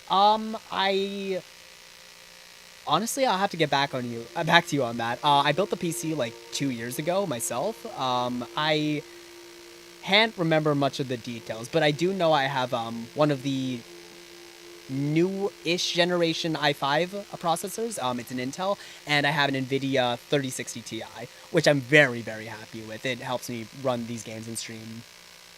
Honestly, this has been working way better than I expected. I've experienced no interruptions so far. So, as far as my specs goes, I'm very... I do have 32 gigabytes of RAM, so that helps a lot as well. But, yeah, no, I'll check into my PC specs. I'm sure I have a list of everything on it somewhere, but yeah, thank you for asking. End of the day at the Maroon Palace. It was late in the evening. The Maroon Palace was finally getting somewhere quiet when I returned to my office at the top. I eagerly approached my chair and sprawled out on it. It had been an exhausting day, just like every day since I took office. Prepare to go home. I forced myself out of the chair to gather my jacket and briefcase. I really needed to make some time for my family. I quickly glanced out the window before leaving. Sarah and the guards were outside by the main gate as usual. I heard a couple of knocks at the door. My secretary, Livia Suno, entered. Mr. President, Mr. Tusk is here to see you. You had a meeting with the Lotharberg spokesman. I'm so sorry for not giving you proper notice. Don't worry about it. Thank you for understanding. After a moment, Mr. Tusk swaggered into the room. I had met Sorlin's most prominent businessman once or twice, but never alone. He had large jowls, blindingly shiny shoes, and the air of someone who was used to getting his way. Anything to drink, Mr. Tusk? Water? Whiskey? Cognac. Preferably from before you were born, sweetheart. I'll check the supply room. Livia backed out of the office, shooting me an apologetic look as she did so. Walter hung up his hat, which I could see was lined with mink. He fixed me with a long, hard stare, then broke into a toothy grin. Good evening, Mr. President. I'm here to congratulate you. We both sat down. My business partners and I wish you a successful term as the leader of our nation. Thank you, Mr. Tusk. I had no chance to say this at the ball with all the panic, but we are very much looking forward to working with you. Thank you. I'd like to build a profitable relationship between us. That being said, there are some concerns of mine and the people I represent, which I would like to take this opportunity to clear up. I'm listening. The ruined state of the economy in Sortland has influenced everyone. The recession hit all of us hard. Excuse me. Walter pulled out a box of cigars from his jacket. I had these brought from Lesbia, the best cigars in the whole continent. Would you like to try one? Smoke a cigar? Sure. Be cordial. Social smoke. That's generally my thing with cigarettes and cigars. If someone offers me something, then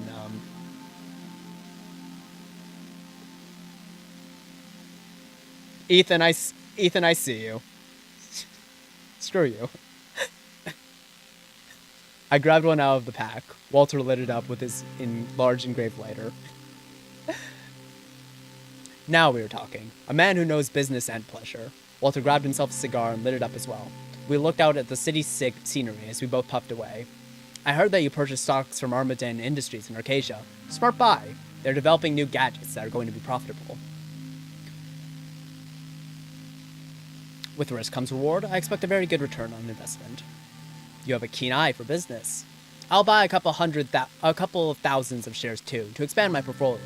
Hope the investment pays off for both of us, President. His eyes wandered for a moment.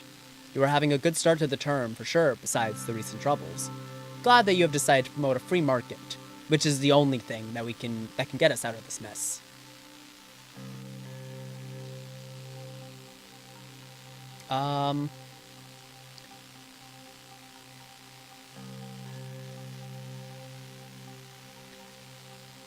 It is good that we think alike on the matter. To a closer relationship, then. One thing that will bring Sortland out of a crippling recession. He grinned. The high-speed rail investment was a great decision. The business logistics will improve and boost the economy once finished.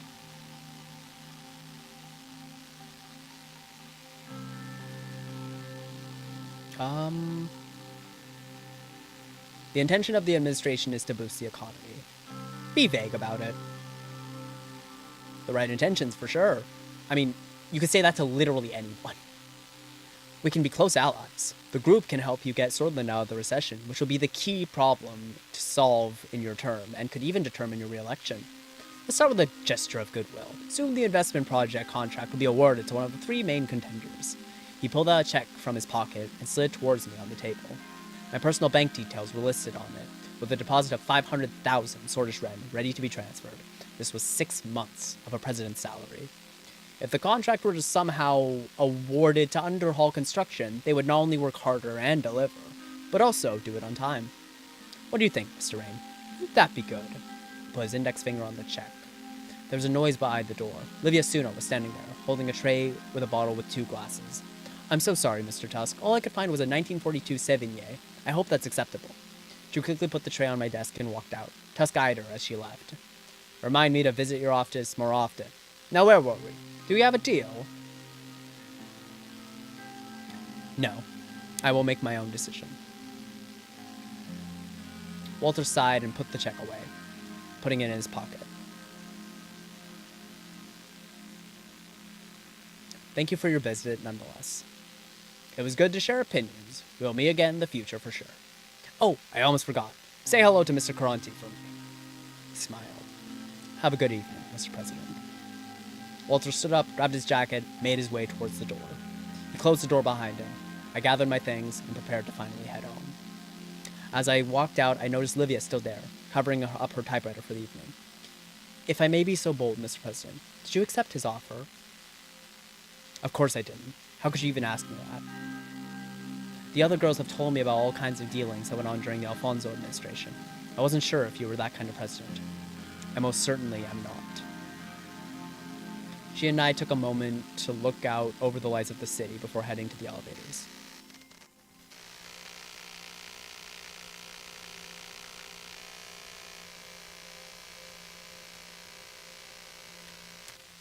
Oh. Okay, meeting with Marcel Caranti then. Our motorcade headed to the meeting location set by Marcel Caranti. I had only my most confidential and trustworthy team members with me. After a few hours of driving along River Escal, we took a turn before entering Conriat. The darkness started setting in as we drove up to the hill. Where are we, Serge? We are nearing the HOS Country Club, Mr. President. We will be there shortly. We arrived and the big iron gates of the country club opened. It was huge and outright extravagant. The main building, inspired by lesbian architecture, was illuminated from all sides. It was rather chilly. I was approached by Peter Vector and Lucian Galad. I hope the journey was comfortable. Location is very remote indeed. It's a very exclusive country club for people who value their privacy. Enter the building. After opening the marble-engraved wooden door, we were greeted by two tall women. The receptionist led us to the meeting room upstairs. Marcel was standing by the window looking outside at the beautiful complex. He turned around to have a quick look at us both. He was a strikingly handsome man with well-groomed hair. He walked towards me with his hand reached out for a handshake. I shook his hand. He had a firm grip. It is such a pleasure to meet you in person, Mr. Caranti. I appreciate your efforts to reach out and establish a mutually beneficial friendship. Thanks for hosting us. I admire your father very much. May he rest in peace. Welcome. Your kind words have touched me, Mr. Vice President. He was indeed a great man. Please accept our condolences. We are saddened. He would have been very happy to hear this from you, Mr. President. It's time to look forward. Let's talk about our bright future. Yes, there is much to discuss. Believe it or not, I have been a secret admirer of yours of your political success. I find your quick rise to power was shockingly well executed. Thank you. Marcel gently pointed at the seats. We sat down around a gigantic table. Before speaking, he knocked on wood. The past months have been tumultuous, to say the least. I'm glad you and your family were unharmed at the shooting. The whole incident must have been a shock for the kids. They aren't used to what we have lived through back in the late 20s. I still remember when my father took us out of the country and when it became too dangerous in Conriat. They were startled, but the important thing is they are safe and sound. Of course, that is all that matters. No family should suffer from tragedy ever again. We had enough of that. Well, I am known to be a straightforward person, so let me get to the point without wasting your valuable time. It was during the Alfonso campaign when I was struck by what you have done within the party. Marcel started to look at one of the paintings on the wall. Look at the painting. The famous piece depicts a giant sleeping beneath a village. The trees, rivers, and hills were all part of the giant's body. Its eyes were two caves looking up at the people. It showed daylight at the far left and nighttime at the far right. The giant seemed to be watching the village. It was totally unbeknownst to the villagers. Marcel pointed his finger at me. You said we will transform this nation, Mr. Rain. My conglomerate has a way of doing things, and I don't want them to change. So I want to cooperate with you. Please explain further. You might have the people's support now, Mr. President, but what happens when you make mistakes? Everybody makes mistakes. What's that supposed to mean? Let's hear his point, Vice President. Being a president in this country means having many enemies. Enemies that resort at anything to bring you down. Let's say these enemies caused a scandal or leaked sensitive information from the administration. These would be destructive when they were released. If they were released. Continue. Assume that the articles would actually try to protect your integrity, no matter what. Try to imagine how up to 5 million people I reach will not lose faith in you.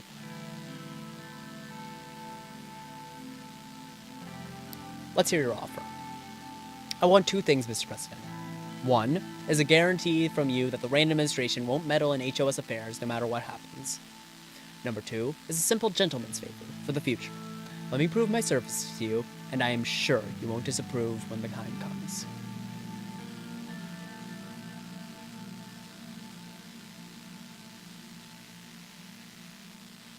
Let's be blunt. How do I know I can trust you? My circle advised against this. They don't even know we were meeting, Mr. President. We both put ourselves at risk here, but I'm willing to trust you.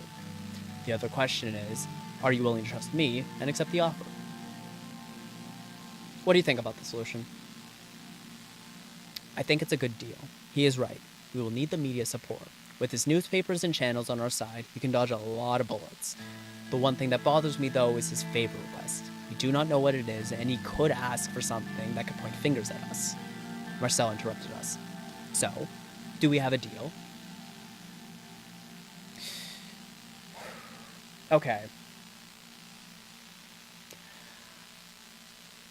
This is a hard deal because on the one, okay, let's get the obvious out of the room. This is corruption, very explicitly. He's offering us a deal with the media in exchange for political favors in the future, and well, political favor in the short term in terms of his own company not being, interfered with, so to speak. But it's a much more subtle type of corruption. Walter was very much the type of person who walk into the room and offer you a bribe up front, which, for one, is very easily traced, and for another, is a lot more direct and obvious and a lot less subtle. It's a lot more easy to tie that back. Second of all, Marcel is offering us basically media protection. So when anything happens, when we make decisions, he'll be more favorable to us in the media and the group of people that he reaches. They'll be a much more supportive of our administration, and that stability is very, very, very valuable. Much more valuable than my own personal wealth. If the people trust us and trust his sector of the media, we can do a lot more with both the country and maintaining stability within the country. Because right now we're dealing with we're basically dealing with national protests. The only thing I'm worried about, well, aside from the fact that this is corruption, the only other thing I'm worried about is the deal. I don't necessarily know what he's going to want from us. Just for full disclosure, I have played this game a few times, but I don't know what he'll ask in this particular playthrough because the game developers have made so many varying scenarios. I do not know how this playthrough will end up. So with all of that said, I'm not happy about working with him. I'm not happy about the corruption that's entailed with this decision. However, I do sincerely believe that if we have the media stability on our side, if we have the people who can generally speaking support us and support what we're doing in the future, we can push more democratic reforms, we can push more economic reforms, and generally both bring up the people and bring up the economy. So, I'd much prefer is accepting the deal. So that's going to be my decision. We have a deal. Happy to hear that. You can contact me personally through this number. As soon as you know that a story against you will break, please call me and it will be taken care of. I will hope you will uphold your end of the bargain as well. Shake his hand. Marcel put his second hand on mine. We will meet again. Goodbye. Thank you for your time, Mr. Cronty. Return to Holsword. Situations updated. Media bias. The media in Swordland is facing a significant challenge due to the organized interference from both the state and private organizations. This interference has been aimed at controlling the narrative and shaping public opinion in favor of specific agendas. So, he owns Swordland today. So these articles are generally speaking going to be more in favor of us. Workers' Party Solidarity March. Interesting. Alright, well, that's the media deal, I guess. Alright, Narbel, situation report. Ministry of Defense reports the situation along the border is getting tense. Chief of the Armed Forces reports have increasing patrolling duties. Pales issues warning over region actions. Interesting. In a formal address, issued cautionary statement. Increasing concern over the intensifying border disputes and clashes over territorial waters and gas fields, asserting Pales' sovereignty. He called for respect for international laws and peaceful dialogue to prevent further escalation. He urged the Alliance of Nations to mediate the situation. Interesting. Local police working with nationalists. Yikes. Oh, this fucker. Yeah, this guy's like a cold-blooded fascist. I despise him. So, All right, what do we have next? Economic relief plan.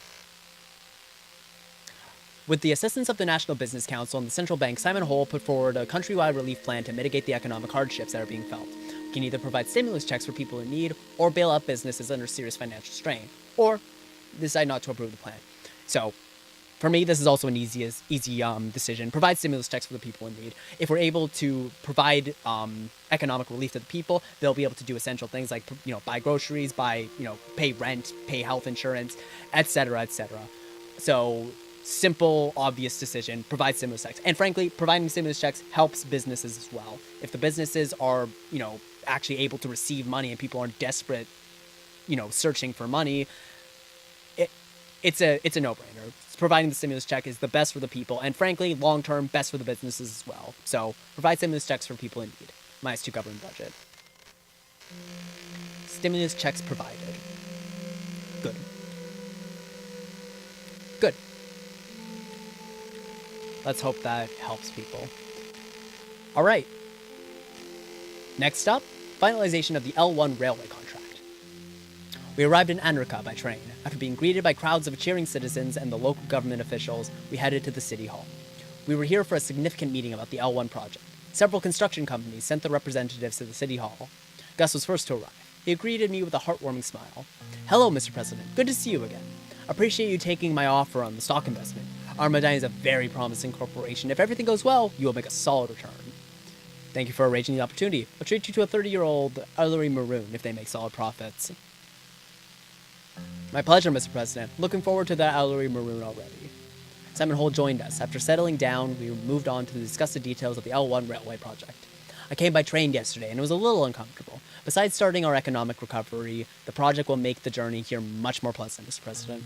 That is a given, but we'll also see improvements in everything from logistics to growth. You made the right choice, for sure." "I trust your economic plan, Simon." "I'm glad to hear that. We should be able to slow down the recession if we finish this project successfully." "I'm sure we will. According to your document, many citizens will be employed because of business expansions."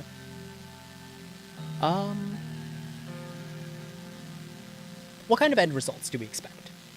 Short-term employment and long-term economic development in the Gelsland and Greater Holsford regions. Excellent.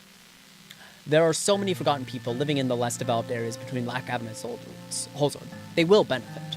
Simon searched through the documents he was holding and found the one he was looking for. "I have the overview of the companies here." Simon handed the files to me. Look at the files. 3 corporations were listed: Source State Corporation, Underhall Construction, and Taurus Holding. I reviewed the listed corporations. I also wrote down some notes and ideas. Which corporation should we talk about? Let's talk about the Source State Corporation. The respected Source State Corporation, also known as the SSC, was formed in 1891. It is the main state corporation tasked with running the day-to-day construction services of our country. The SSC is the primary reason why our current infrastructure is outdated. We need more adaptive construction companies. The disadvantage would be going against your election promises of moving away from state-dominant economy. The Source State Corporation lacks a modern way of thinking. They also underperform with their slow construction methods. Gus stopped and laughed. Look at the abysmal railway system. They do have a wealth of knowledge and infrastructure. I have no great admiration for the SSC, but their track record clearly shows completed contracts with thousands of employees who have experience. According to the preliminary calculations of the SSC, they would need more resources to finish a project of this size. I'm on the fence about the SSC. Underhall Construction. The real estate and construction giant was founded in 1925 and expanded during the economic boom of the 30s. Picking this corporation would fit our market economy policy. The CEO of Underhall is Chris Shaw, the mayor of Conrad. He sold half of his shares a few years ago, but seemed very eager about the L1 bid. I had the chance to work with Underhall Construction in Holsford. They took several contracts for the central station renovation and excelled at it. I'd like to hear your thoughts, Simon. I think that they've been doing relatively well in the private sector, where they are dominating the construction industry with successful projects. Nonetheless, they subjected their workers to conditions below our working standards during the Holsford Central Station contract, which is troubling. Working conditions must be respected. This does not inspire confidence. Let me just point out that some of the workers were Agnolia and Veshek. Technically, storage labor laws didn't apply to them. Dude, really? Come on. Come on. That's no way to look at this. Having worked on the renovation project, I can say that the conditions were not bad. Extra effort was needed to finish it on time, which they did. That is all. Underhaul specifically mentioned their solid track record and highlighted that they do anticipate to go over budget, but that they will finish on time. I am not sure about Underhaul construction. Actually, I am sure. They're a no. Taurus Holding. Taurus Holding was founded in 1946 and is owned by entrepreneur Gerald Fay. It is a new holding company whose subsidiaries use cutting-edge technology from Arcasia to reduce construction costs and prices. They are known to provide for their workers who are part of the labor union of Swordland. That's a very nice thing to see. The Labor Union of Swordland is the oldest non-government office of Swordland. Its current spokesman is Katharina Horton. I remember that name. Yes, I actually remember her. Oops. Labor union aims to create better working conditions for all by organizing the workers in side companies and calling for them to organize big strikes to disrupt services or productions. Many seem to regard the labor union as a foreign influence NGO, but there hardly seems to exist any proof of the matter. In the past decades, it has been unexpectedly successful in increasing the wages of workers in several industries. This is all very good. That inspires a lot of confidence, actually. Unionized labor is typically of the best standard because if workers are unionized, they have access to better pay, better resources, better infrastructure. It's good to see. So having Taurus Holding be represented very immediately by the labor union of Swordland is inspiring. They're very interesting corporations, especially because of their innovative construction methods, but I don't think they're suitable for large projects like these. Why should we pick Taurus? It would fit our election promises of switching to a free market economy. Awarding contracts to privately owned corporations would be a step in the right direction. Taurus has completed fewer projects than the other companies. However, they are slightly faster and cheaper. It won several awards internationally for being one of the fastest growing advanced companies. The innovative aspect is refreshing, especially if they can deliver. Exactly. And why take such a risk now? We need to play it safer with companies like Underhaul. They always deliver for the government on time. If we want to play it safe, if that's what we're looking for, then definitely Sword State Corporation, not Underhaul. The project manager from Taurus Holding mentioned that they would be able to finish the project with allocated funding. They are the only company who found the budget sufficient, making them the cheaper alternative. Taurus is definitely worth considering. It was time to make a decision about which company to award the L1 high-speed railway contract to. Yeah, okay. So we don't want to go with Underhaul Construction because they clearly don't respect working standards, and that's just a flat non-starter for me. I'm not going with them. It's a no. The SSC, the reason I'm going with them is two reasons. One, they're more expensive, obviously, than Taurus Holding. And two, Gus is right. They are very behind the times, and the construction project will take a long time. And three, Gus said that. 3, Simon is also correct about the fact that we promised to move away from government-owned corporations. And frankly, Taurus is represented by the Labor Union of Swordland, which inspires a lot of confidence, and they're doing it for cheaper, and they say they can get it done faster. Even if there is a risk, I think it's a risk worth taking and can be amended later on. So I've settled on Taurus Holding. Good that we are staying consistent to our economic strategy. Simon signed a certain section of the dossier and fixed his glasses. Very well, Mr. President. The contract will be awarded to Taurus Holding. No hard feelings, Mr. President. At the end of the day, the success of the project is what matters. The company will be notified today. Construction work will begin immediately after. I think we're off to a good start. My expectations are that the grand opening ceremony will be late next year. It will be a pleasure to celebrate together. For now, I'll return to my duties and visit some foreign partners in Riga. See you soon, Mr. President. Thank you. This concludes the meeting. The meeting ended, and we spent the remainder of the day attending events in America. It was very refreshing to attend cultural dance events and hear traditional Swedish music of the region.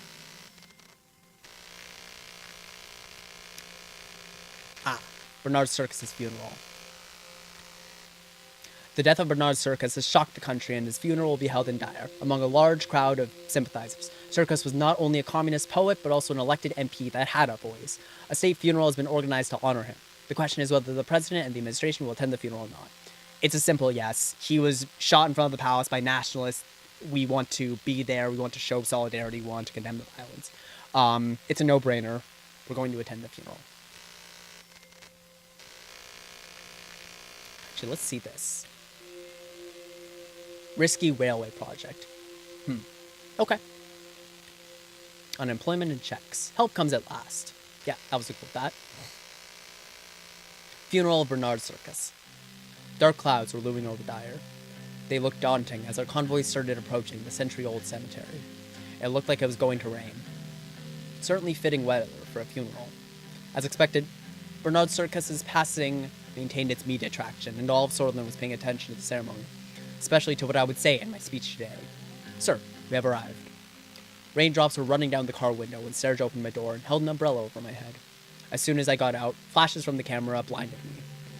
It's okay, Serge. I'll hold my own umbrella. As you wish, sir. He handed me the umbrella and started waiting next to the car with his own.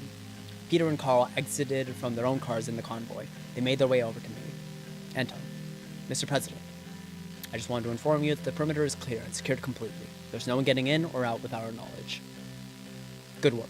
Thank you, Carl. He bowed his head with respect. Good. If anything happens to Anton, you'll have to answer to the First Lady. Trust me, Carl, you don't want that. Peter let out a laugh, withdrew some attention from bereaved attendees. Just repeated lowered his voice. You're right. Sorry. It started to rain. Several unintelligible voices were heard from Carl's radio. He stepped out to reply and returned shortly. We have a small problem, sir. A few. 5, to be exact. Red Youth members are here to attend the funeral. They apparently said they wish to pay their respects to their fallen comrade. Should we let them in? Do you think they propose a security threat? No. They were thoroughly searched. It looks like they really are here to attend the funeral. Let them in. That's fine with me. As you command. Let's head over. They're about to start. We walked towards the crowd circled around the grave. Everyone in attendance was wearing black and mourning. The rain started pouring heavily. Bernard's widow and daughter were in the front row, staring at the coffin with a mixture of disbelief, confusion, and above all, a cold, unforgiving sadness. Both of their eyes were very red, swollen from weeping. Before taking my place to observe the ceremony, I gave my condolences to Bernard's wife and his daughter, who looked at me. She reminded me of Diana. When the religious ceremony was done, I was invited by the priest to deliver my speech. I took the podium. I felt like I had a lump in my throat. I couldn't get the daughter's eyes out of my head.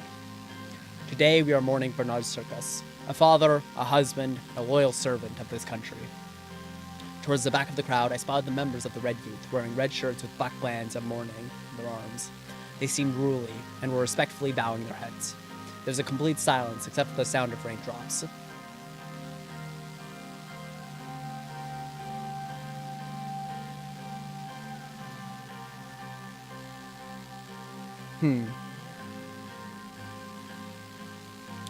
This is a great loss for all of us, for our country.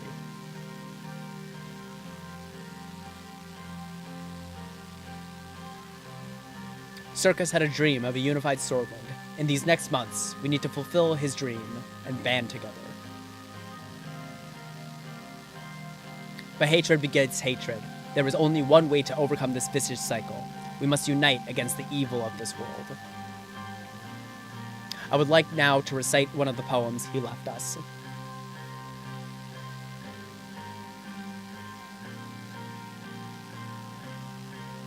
Our only strength is the will to survive, knowing that we will perish, knowing nothing more absolute. A moment of silence, please. During the silence, all that were heard was the ravens. Some attendees started clapping, some crying. The coffin was lowered into the grave by the graveskeepers. After a couple of minutes, Bernard Circus was with the soil, no more. As we bid farewell to Bernard, I want to close with the words every sword lived by, Amorgna Vescor.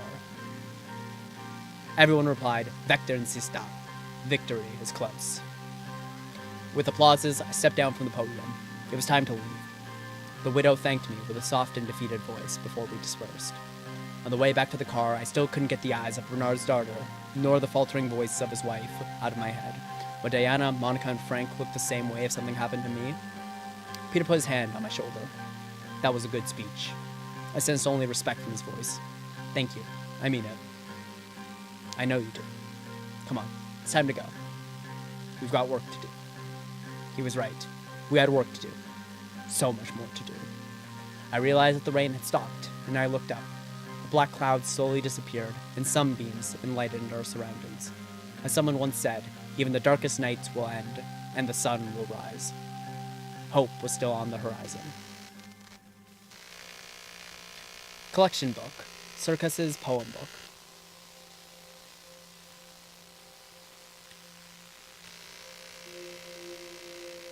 Lackhaven. Briefing on the current diplomatic situation.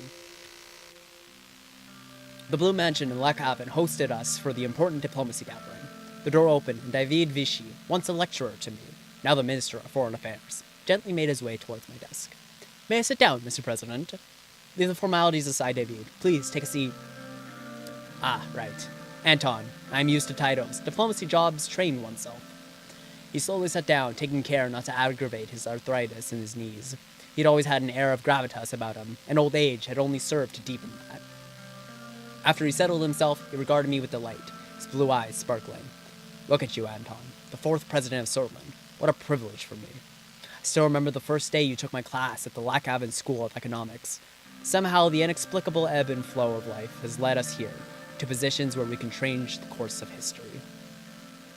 This is our opportunity to shape the future, and we will do precisely that. I'm looking forward to our new foreign policy. I'm looking forward to present you with the latest bill I'm working on. The TCPA has turned out to be an initiative that can significantly boost our tourism and cultural industry. This untapped value would help us internationally to promote our position. I'm convinced it can also help improve our economic condition after discussions with Minister Hull and Manger. The GNA and USP factions are supportive too.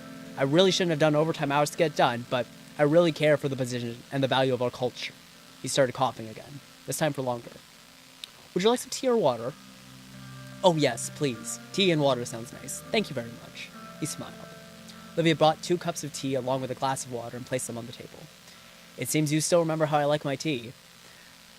Nowadays, it really does wonders for my throat. How is your wife Catherine doing? My lovely Catherine is as energetic as always. It just hit me harder than her, for sure. She still does her daily jogs, unlike me. Nothing can challenge time. Nothing. How is the Rain family?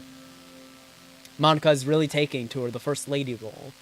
As time passes, I realize it more. Family is the most important thing in life. We must take care of them. The door opened. Joseph and Lucien joined us as the tall case clock hit the hour mark. Peter, however, was missing. I wonder if he was late from all the drinking he did at the party in Lackhaven. We'll talk more later, President Ring. Welcome, everyone. How was your travel to Lackhaven?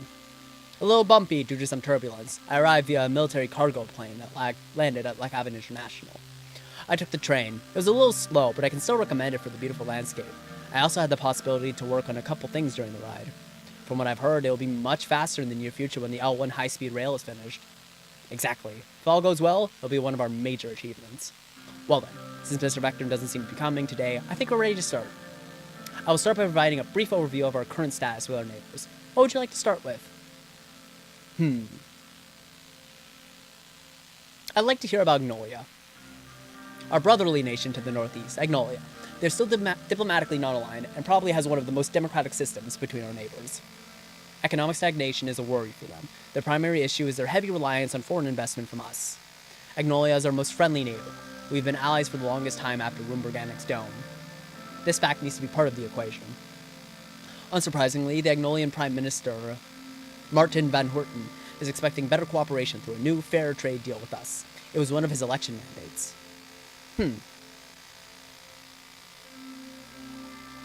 A more comprehensive trade deal sounds beneficial to all sides. Both sides could gain from it, but Agnolia has more to win than us. They want to protect their weaker industries, which we are profiting from selling our goods to.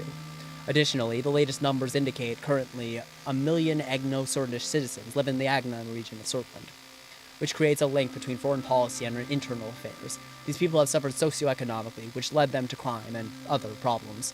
In addition, a relaxed immigration policy was one of Agnolia's main requests, which is unacceptable. Most of the migrants in our country haven't even assimilated into Sordish culture. Adding more won't help. I'm supportive of relaxed immigration. Full stop. I would rethink the matter, seriously, because it has great influence on our society and values. We should remember that we promised to keep our immigration laws relaxed during the election campaign. I want to know more about Vagsland.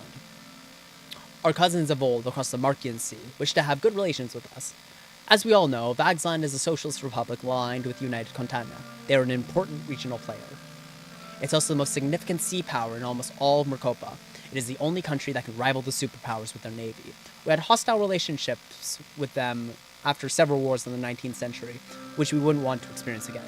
Recently, the relationship has warmed up thanks to Emmerich Hagel. As a result, diplomatic talks can now be conducted in the future.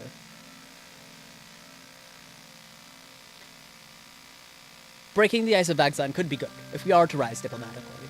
I agree. They could be potential allies, in my opinion. The situation in the region necessitates that we find allies. They haven't been in good standing with us for the past 200 years. Recently, they've also joined the Communist Continent Security Pact, subjugating themselves to United Continent. On top of that, territorial issues have been flaring up between Agnolia and Vagzan because of the Helgeland Island. The Source Navy is very concerned with this volatile situation. Lucian looks slightly worried. Unfortunately, billions of Suzerain worth of cargo is transported close to Vagzlandian maritime borders on the Markian Sea and the Grey Strait. This causes significant risks to our imports and exports in the case of deterioration in relations.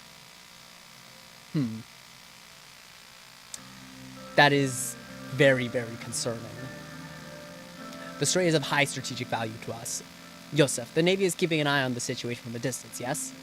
We are actively monitoring the sea routes and cargo ships. For now, there's no immediate threat, but we don't know what can happen in the future. What's the latest situation in Velen? It is tumultuous in the south. As always, Victor Smolak is expanding his powers among protests from Vejik people. However, he was quite positive about a normalization of relationship between our countries. Despite purging the Vejik communists, reports indicate that they have been warming up to continent international aid. As you know, Velen's stability was always a concern for the region. But if we want to help them, we must not treat refugees like we did in the 30s. I still can't stomach the inhumanity those people suffered.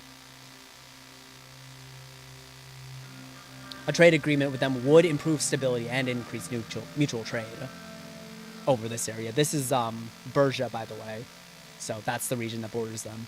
A trade agreement... Oh, yeah. There would be many bargaining chips discussed, but Velhen could be a partner in the region. We would also invest in stability there. Our main goal should be to avoid a refugee crisis like the late 1920s. That civil war had major security and economic repercussions on Sorge soil. One of the demands of President Smolak was to tighten our immigration laws, so the political refugees don't escape to Sortland. There's been a recent purge that pushed many belitters to flee to Bergia. It is definitely troubling. Gumran Outpost has regained its importance to this.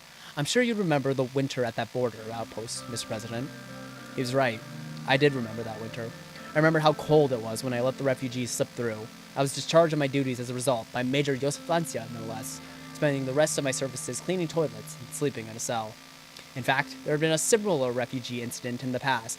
Even Mr. President himself chose to disobey direct orders from his commanding officer at the time. I did what was right.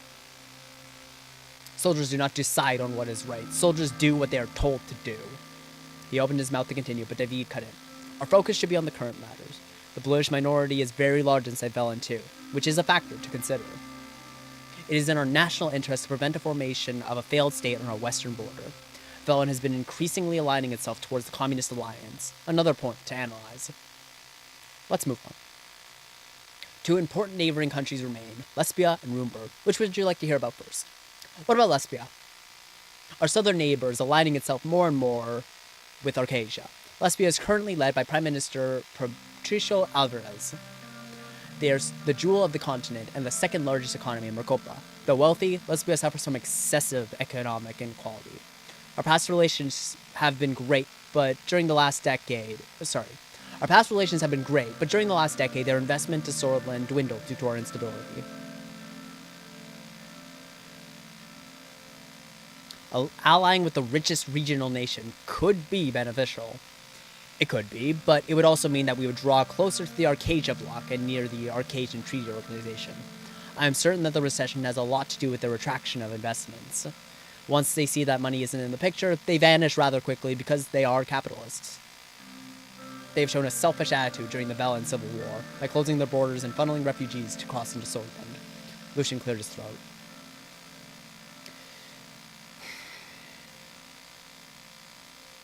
I don't agree with either of these statements, but trading with them in the future could be very beneficial. It would mean a lot. It would mean a significant amount of economic prosperity for us if we were to get a good and even trade deal with them. So I will say the latter, even though I don't totally agree with it. The capitalism of Lesbia is inspirational to me. Look at their economic power. Economic power doesn't mean anything if you can't support your own citizens. Everything comes at a cost. In Lesbia, that cost is wealth and inequality, but business people are getting richer and richer. There are hundreds of very privileged oligarchs who invest inside and outside of Lesbia. Some made significant business investments in the cities of Benfia and Valgan. What's the situation with Rumburg? Now to the most troublesome nation, Rumburg, constitutional monarchy led by Queen Beatrice Livingston. I highly advise caution and calculated action against Rumburg. Our military must be prepared. The threat is real. They are strong and have the motivation, as well as the means to damage us, but we shouldn't give them any reasons to pursue aggression.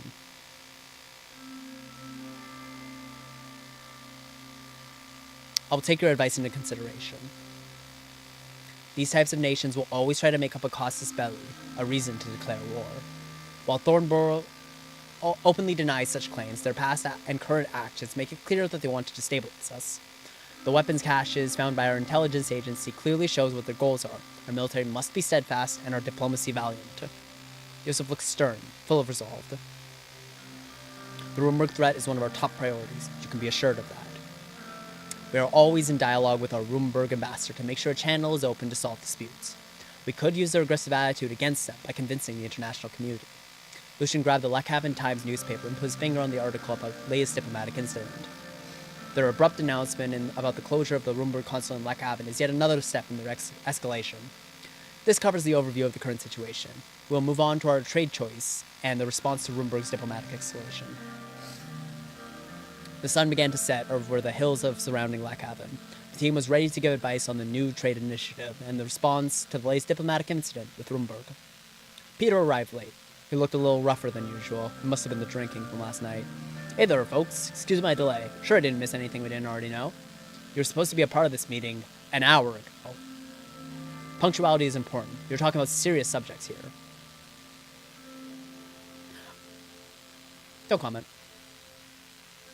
It was a one-time thing. Let's just get it on with it. Lucian and Yosef looked at Peter before David moved them away from the subject. The vice president will be part of the trade delegation, so it'll be great to have his input on that subject, as well as on the Rumburg incident. Rumburg consul Sir Braden Harrington announced that closure of the 120-year-old consulate. Now their diplomatic staff is leaving the city to go back to Thornborough. He blamed the lack of security in Sutherland due to the assassination and the subsequent protests, but it is obvious they're just making excuses. Bastards. First they close the consulate, then they blame our security. The security is under control. They're playing with us. Isn't it telling that other countries are working with us while Rumburg is just cutting more ties with us? The neglect of President Alfonso and the chaos of the election delayed our diplomatic efforts. Now there are only 2 Rumburg diplomatic missions left in Sutherland. One is the consulate in Dyer, the other is the embassy in Holzord. We are accustomed to their usual retorts, but this is far more serious. They're playing with fire. Look at the Vela and destabilization has done to the region. Sutherland breaking apart would tear Mokopa apart. In my entire career, I've never seen our Rumburg relationships suffer this much. The previous low point was the annexation of the Dome. Josef Lancia was furious, but he barely kept himself from slamming his desk. There are worrying developments like the smuggled arms and the build-up near our border. Our military must be buffed up to stand against a great power like Rumburg. We either respond to this aggressive act with a diplomatic condemnation, or we retaliate by closing our consulate in the Dome. I want to say that an escalation would be risky this early in our presidency.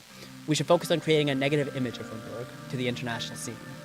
The people of Sutherland must be protected, no matter the cost. I say we respond equally. Write an official diplomatic response condemning this unreasonable act. Declare that Rumburg aims to destabilize Sutherland and the region. We don't want to escalate the situation. If we were investing in military and prioritizing on it, then okay, it would be good. Actually, I can't even say it'd be good. It'd be good for our popularity. I'll say that much. It would be a much more popular option to retaliate directly, because that would, stoke the citizens more. But frankly, our military is in no shape. We don't want to pursue an aggressive foreign policy as it is. So I think writing an official diplomatic response is the best way to de-escalate the tensions and try to stabilize the problem. So, write an official diplomatic response. As you wish, Mr. President. I shall begin work immediately by informing the Ministry of Foreign Affairs and Trade. Swaying the international stage is the key in long-term strategy. I wish he had reacted more strongly. If we don't confront them, they will keep escalating the situation. They're going to escalate anyway. That's the thing to keep in mind. On the other hand, I'm glad that we were taking the more cautious road. There are 3 trade-related topics to address today. Which topic should we tackle first? We should talk about the ongoing trade negotiations with our neighbors Velen and Agnolia. Our primary goal is to successfully sign at least one trade agreement with one of our smaller neighbors. We have 2 options with our trade initiative, starting new negotiations with our old partner Agnolia to the northeast and forming a new cooperation with Velen to the west. Tell me about the trade deal with Agnolia. First off, the reason behind this option is more diplomatic than economic. Although, of course, we can't forgo the added economic value, Agnolia is an old ally and a valuable trade partner. The point we are at with the current early negotiations is around the steel trade. They are demanding that we buy their steel for a higher price. That is because they think that the deal is far too unbalanced as it is. Their second main demand is privileged access to our agricultural market. If we were to fulfill their demands, in return, they are offering a full alliance with Swordland against Rumburg. Looking at the current advances of Rumburg near our borders, having a coalition against Rumburg would prove extremely useful. Obviously, there will be concerns about entering a full alliance, mainly the issue around Helheland. Vagsland has clear intentions of taking over the island one way or another, and entering a military alliance with Agnolia will make them furious. I want to state my support for the decision to stick with our old ally Agnolia. Even though I disagree with their demand to relax immigration, we have cooperated with them on many issues in the past. There are obviously subjects that we would still need to tackle, like our economies, the trade of goods, and what to do with immigration. My opinion is that this is a good deal, and we should go for it. The new Agnolian Prime Minister is trying to improve the existing relationship. The only downside is that we would need to make concessions, a reality of any trade deal. I would be open to creating a new agreement that would satisfy all sides. That would be the best outcome. If you decide that Agnolia is a good option, another point is that they have a very democratic system. After recent elections the PM has a mandate to arrange a fairer deal with us. Martin Van Hoorten is an avid supporter of relaxed immigration. Since we said we will keep our immigration relaxed, it will help us.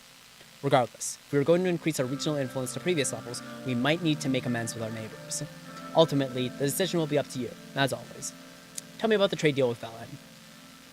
Dealing with a fractured country like Velen has its positives and negatives. Although it will be lucrative in the short term, there are risks associated with dealing with such a country. They're proposing co-investment projects and a no-tariff agreement. They're also offering oil in return for attracting foreign capital interests from Swordland. However, it is possible that there will be an international ramifications of getting closer with a country like Velen. All in all, this is a very lucrative deal for us. However, we need to think about the consequences. I certainly don't support the decision to become friendlier with Velen. We carried their burdens for decades. Their migrants flooded our country, and now they're expecting a deal from us. Maintaining influence with Velen could prove useful. Yes, it is risky, but think about our influence on an underdeveloped nation like that. We could also sell more products and enter their market easily. I am of the opinion that it is simply too risky. Yes, we would gain resources and immediate capital, but I'm afraid of the consequences. You may be right. It is very risky. I tend to agree. If we wish to go forward with the deal when the time comes, there is the topic of immigration to consider. Victor Smolak is a known isolationist. Our promise to keep our immigration policy relaxed will not help at all. He blames us for bringing Western interests to the region. He also doesn't want his political opponents to flee here. I personally don't like the idea of getting too close to Velen. Me too. Agreed. I still think we should give it a try. Since we did not promise to align with neither East nor West, it is very likely that their concerns would be more around the deal itself. Our neutrality strategy might ease the tensions with Rumburg, since their primary concern is the strengthening of the superpower blocks. The last handful of monarchies in Rokopa are reactive against the influences of Arcadian capitalism and millennialism. We also need to consider the effects of our economic doctrine plan. The fact that we are headed towards a market economy will have an influence. Good negotiators optimize the interests, which makes the differences become trivial, allowing both sides to reach a deal. Very true, Mr. Vector. We have a lot of time to prepare for scheduled visits to Velen and Agnolia. I believe this gives a brief overview of our current options. Our trade delegation will begin work towards the end of the year. We expect final negotiations and the signings of the trade agreements to happen next year. I'm very much looking forward to visiting Stalport and Rakovitz with party animals like David and Simon. Haha. Peter laughed. Joseph narrowed his eyes and stared at him.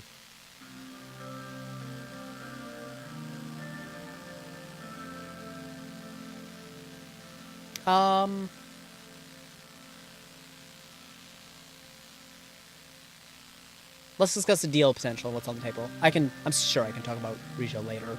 From what we have gathered, there is no clear offer yet. The interest clearly seems to be more control over the gas produced and sold in Swordland. I suspect this must be related to the recent tensions on the coast of Piles. Mr. Manager is working out the details to get more concrete headline terms soon. Of particular interest are the gas fields in Narbel and the Nargis region. That must be related to Gassom operations. Gus has ties with the people around the corporation, even though there was another CEO, Evaldo Alfonso, is still the chairman. Gassom is a private corporation, a fact that limits our control over any foreign investments. Turk and Seoul's Energy Protection Act of 1933 specifically limits the purchases of storage energy company shares by foreign nations to 10%. Evaldo Alfonso adjusted this law in 1948 and increased it up to 20%. Anything above that requires us to change the Energy Protection Act. Evaldo holds most of Gassom's cards in his hands still.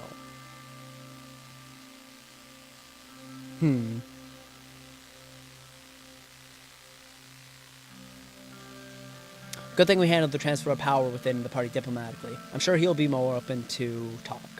Yeah, so many people in the party approached me and praised our course of action. They thought the USP was fractured enough and didn't need further tension. I wouldn't be surprised if Alfonso would be willing to concede more due for this fact.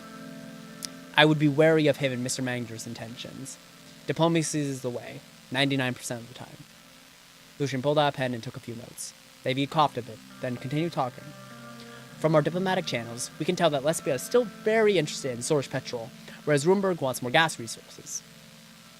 As a sovereign nation, we must protect our resources. Our energy independence is part of our national security concern here. Gassom handles most of our gas production.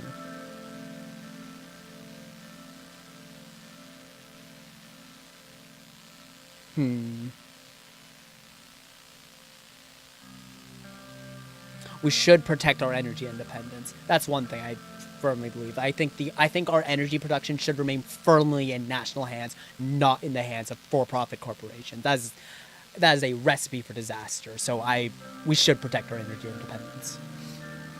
I agree, but Gassom is a private corporation. Even though it mostly supplies the government, we have little control over it.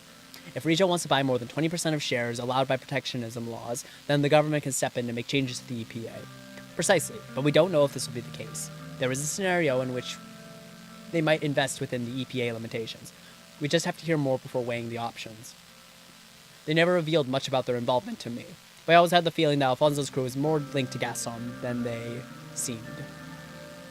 I have information that the CEO that replaced Alfonso is a loyalist. Alfonso is still the chairman of Gassom and de facto key figure. Additionally, National Business Council Chairman Miguel Avin and Minister Gus Manager have shares in the company and preside over the board. The shareholder links raise questions regarding Alfonso and Manager's motivations. I suspect that the corporation isn't doing too well, and they are seeking investments. Any investment into Gassom will enrich the owners, but might also lead to more jobs and growth. Any further comments, esteemed cabinet members? The room went silent, and no one stepped forward. It was noticeable how much people respected Vichy. He carried the soul of Swordland as a symbol of the past. I think this summarizes all we know and what we stand to gain, Mr. President. What are your thoughts? We will have to wait and hear more from Mr. Manager to decide. If there's one thing Gus is good at, it's making deals. I'm curious how it will develop. It's mostly out of the hand of the Ministry of Foreign Affairs for now. I will assist in analyzing the political implications, Mr. Vichy. Thank you. Our support staff and I will be working towards the next steps soon after receiving more context from Mr. Manager. Our ambassador in Port Drazon is in communication with Lorento Esquivel, the Region Council of Foreign Affairs, already. I'd like to know more about Risha. The nation south of Lesbia is a centralized constitutional monarchy led by King Romus Taurus, the grandson of Queen Ligia Taurus, the Great, and son of King Valero of Taurus, the Frail. The kingdom is a developed nation that wielded considerable influence in southern Mocopa before the reign of Valero. This country has lost some territory due to internal strife. The Alfonso government signed vital trade agreements with King Romus Taurus, benefiting both nations at a time of need. Attempts at further cooperation stalled out due to the king's blood ties from Rumburg. I'm curious how our neighbors Lesbia and Velan get along with Risha. There is some tension on both. It appears that since Lesbia's acceptance into the ATO in 1950, most of South Mercopa has been heading towards a boiling point. Not to mention Velhan's struggle with the BFF, an organization that we have long suspected to be armed by King Romus's in-laws in Rumburg. The relationship between Regia and Velhen is more complex than that. They were closely aligned under Valero's rule until Rumburg entered the play. Rocope and geopolitics are a complexity of another caliber. My job is to make sense of it. It is a privilege I enjoy, regardless of my age. I heard Smolak also makes sense of things with certain substances, unbefitting a national leader if true. Lucian knocked on the table. We should be more concerned with. Peter interjected and reached in his pocket. Actually, a friend of Gus called Rusty gave me this beautiful piece of full Regent gold coin. They say it helps you find love. Look. Peter pulled out the ornamental coin and placed it on the table. It was so polished that it caught reflections of the light in the room. Lucian was clearly frustrated. Not bad. Can't go wrong with gold. Sure can't. Moving on. Well, that concludes our meeting, Mr. Rain. Thank you all for coming. I will take my leave then, sir. The meeting concluded and the team dispersed. Our diplomatic action plan officially began. All right. CSP unveils comprehensive Ayotake plan for Rika's infrastructure. CPS and LUS protest in Estord.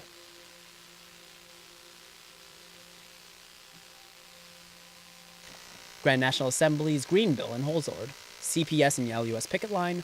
Young Swords member claimed links to the government. Repeal proposal for the Energy Protection Act.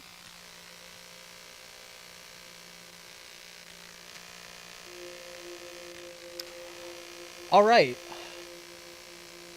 We've been streaming for about 2.5 hours at this point, so I think I'm going to leave this first stream here. This was a lot of fun. I had a great time. I really hope everybody who watched or everybody who popped in had a good time.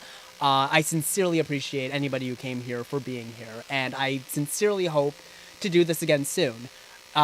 If you like what you see and you want to see more of this game and many other indie games of this caliber in the future, please feel free to subscribe, like. It helps me out a lot and it'll encourage me to keep doing this. Until then, thank you everyone so much for watching, so much for sticking around. Hopefully I'm going to have the videos edited in the next week or so, and I'm hopefully going to stream next week.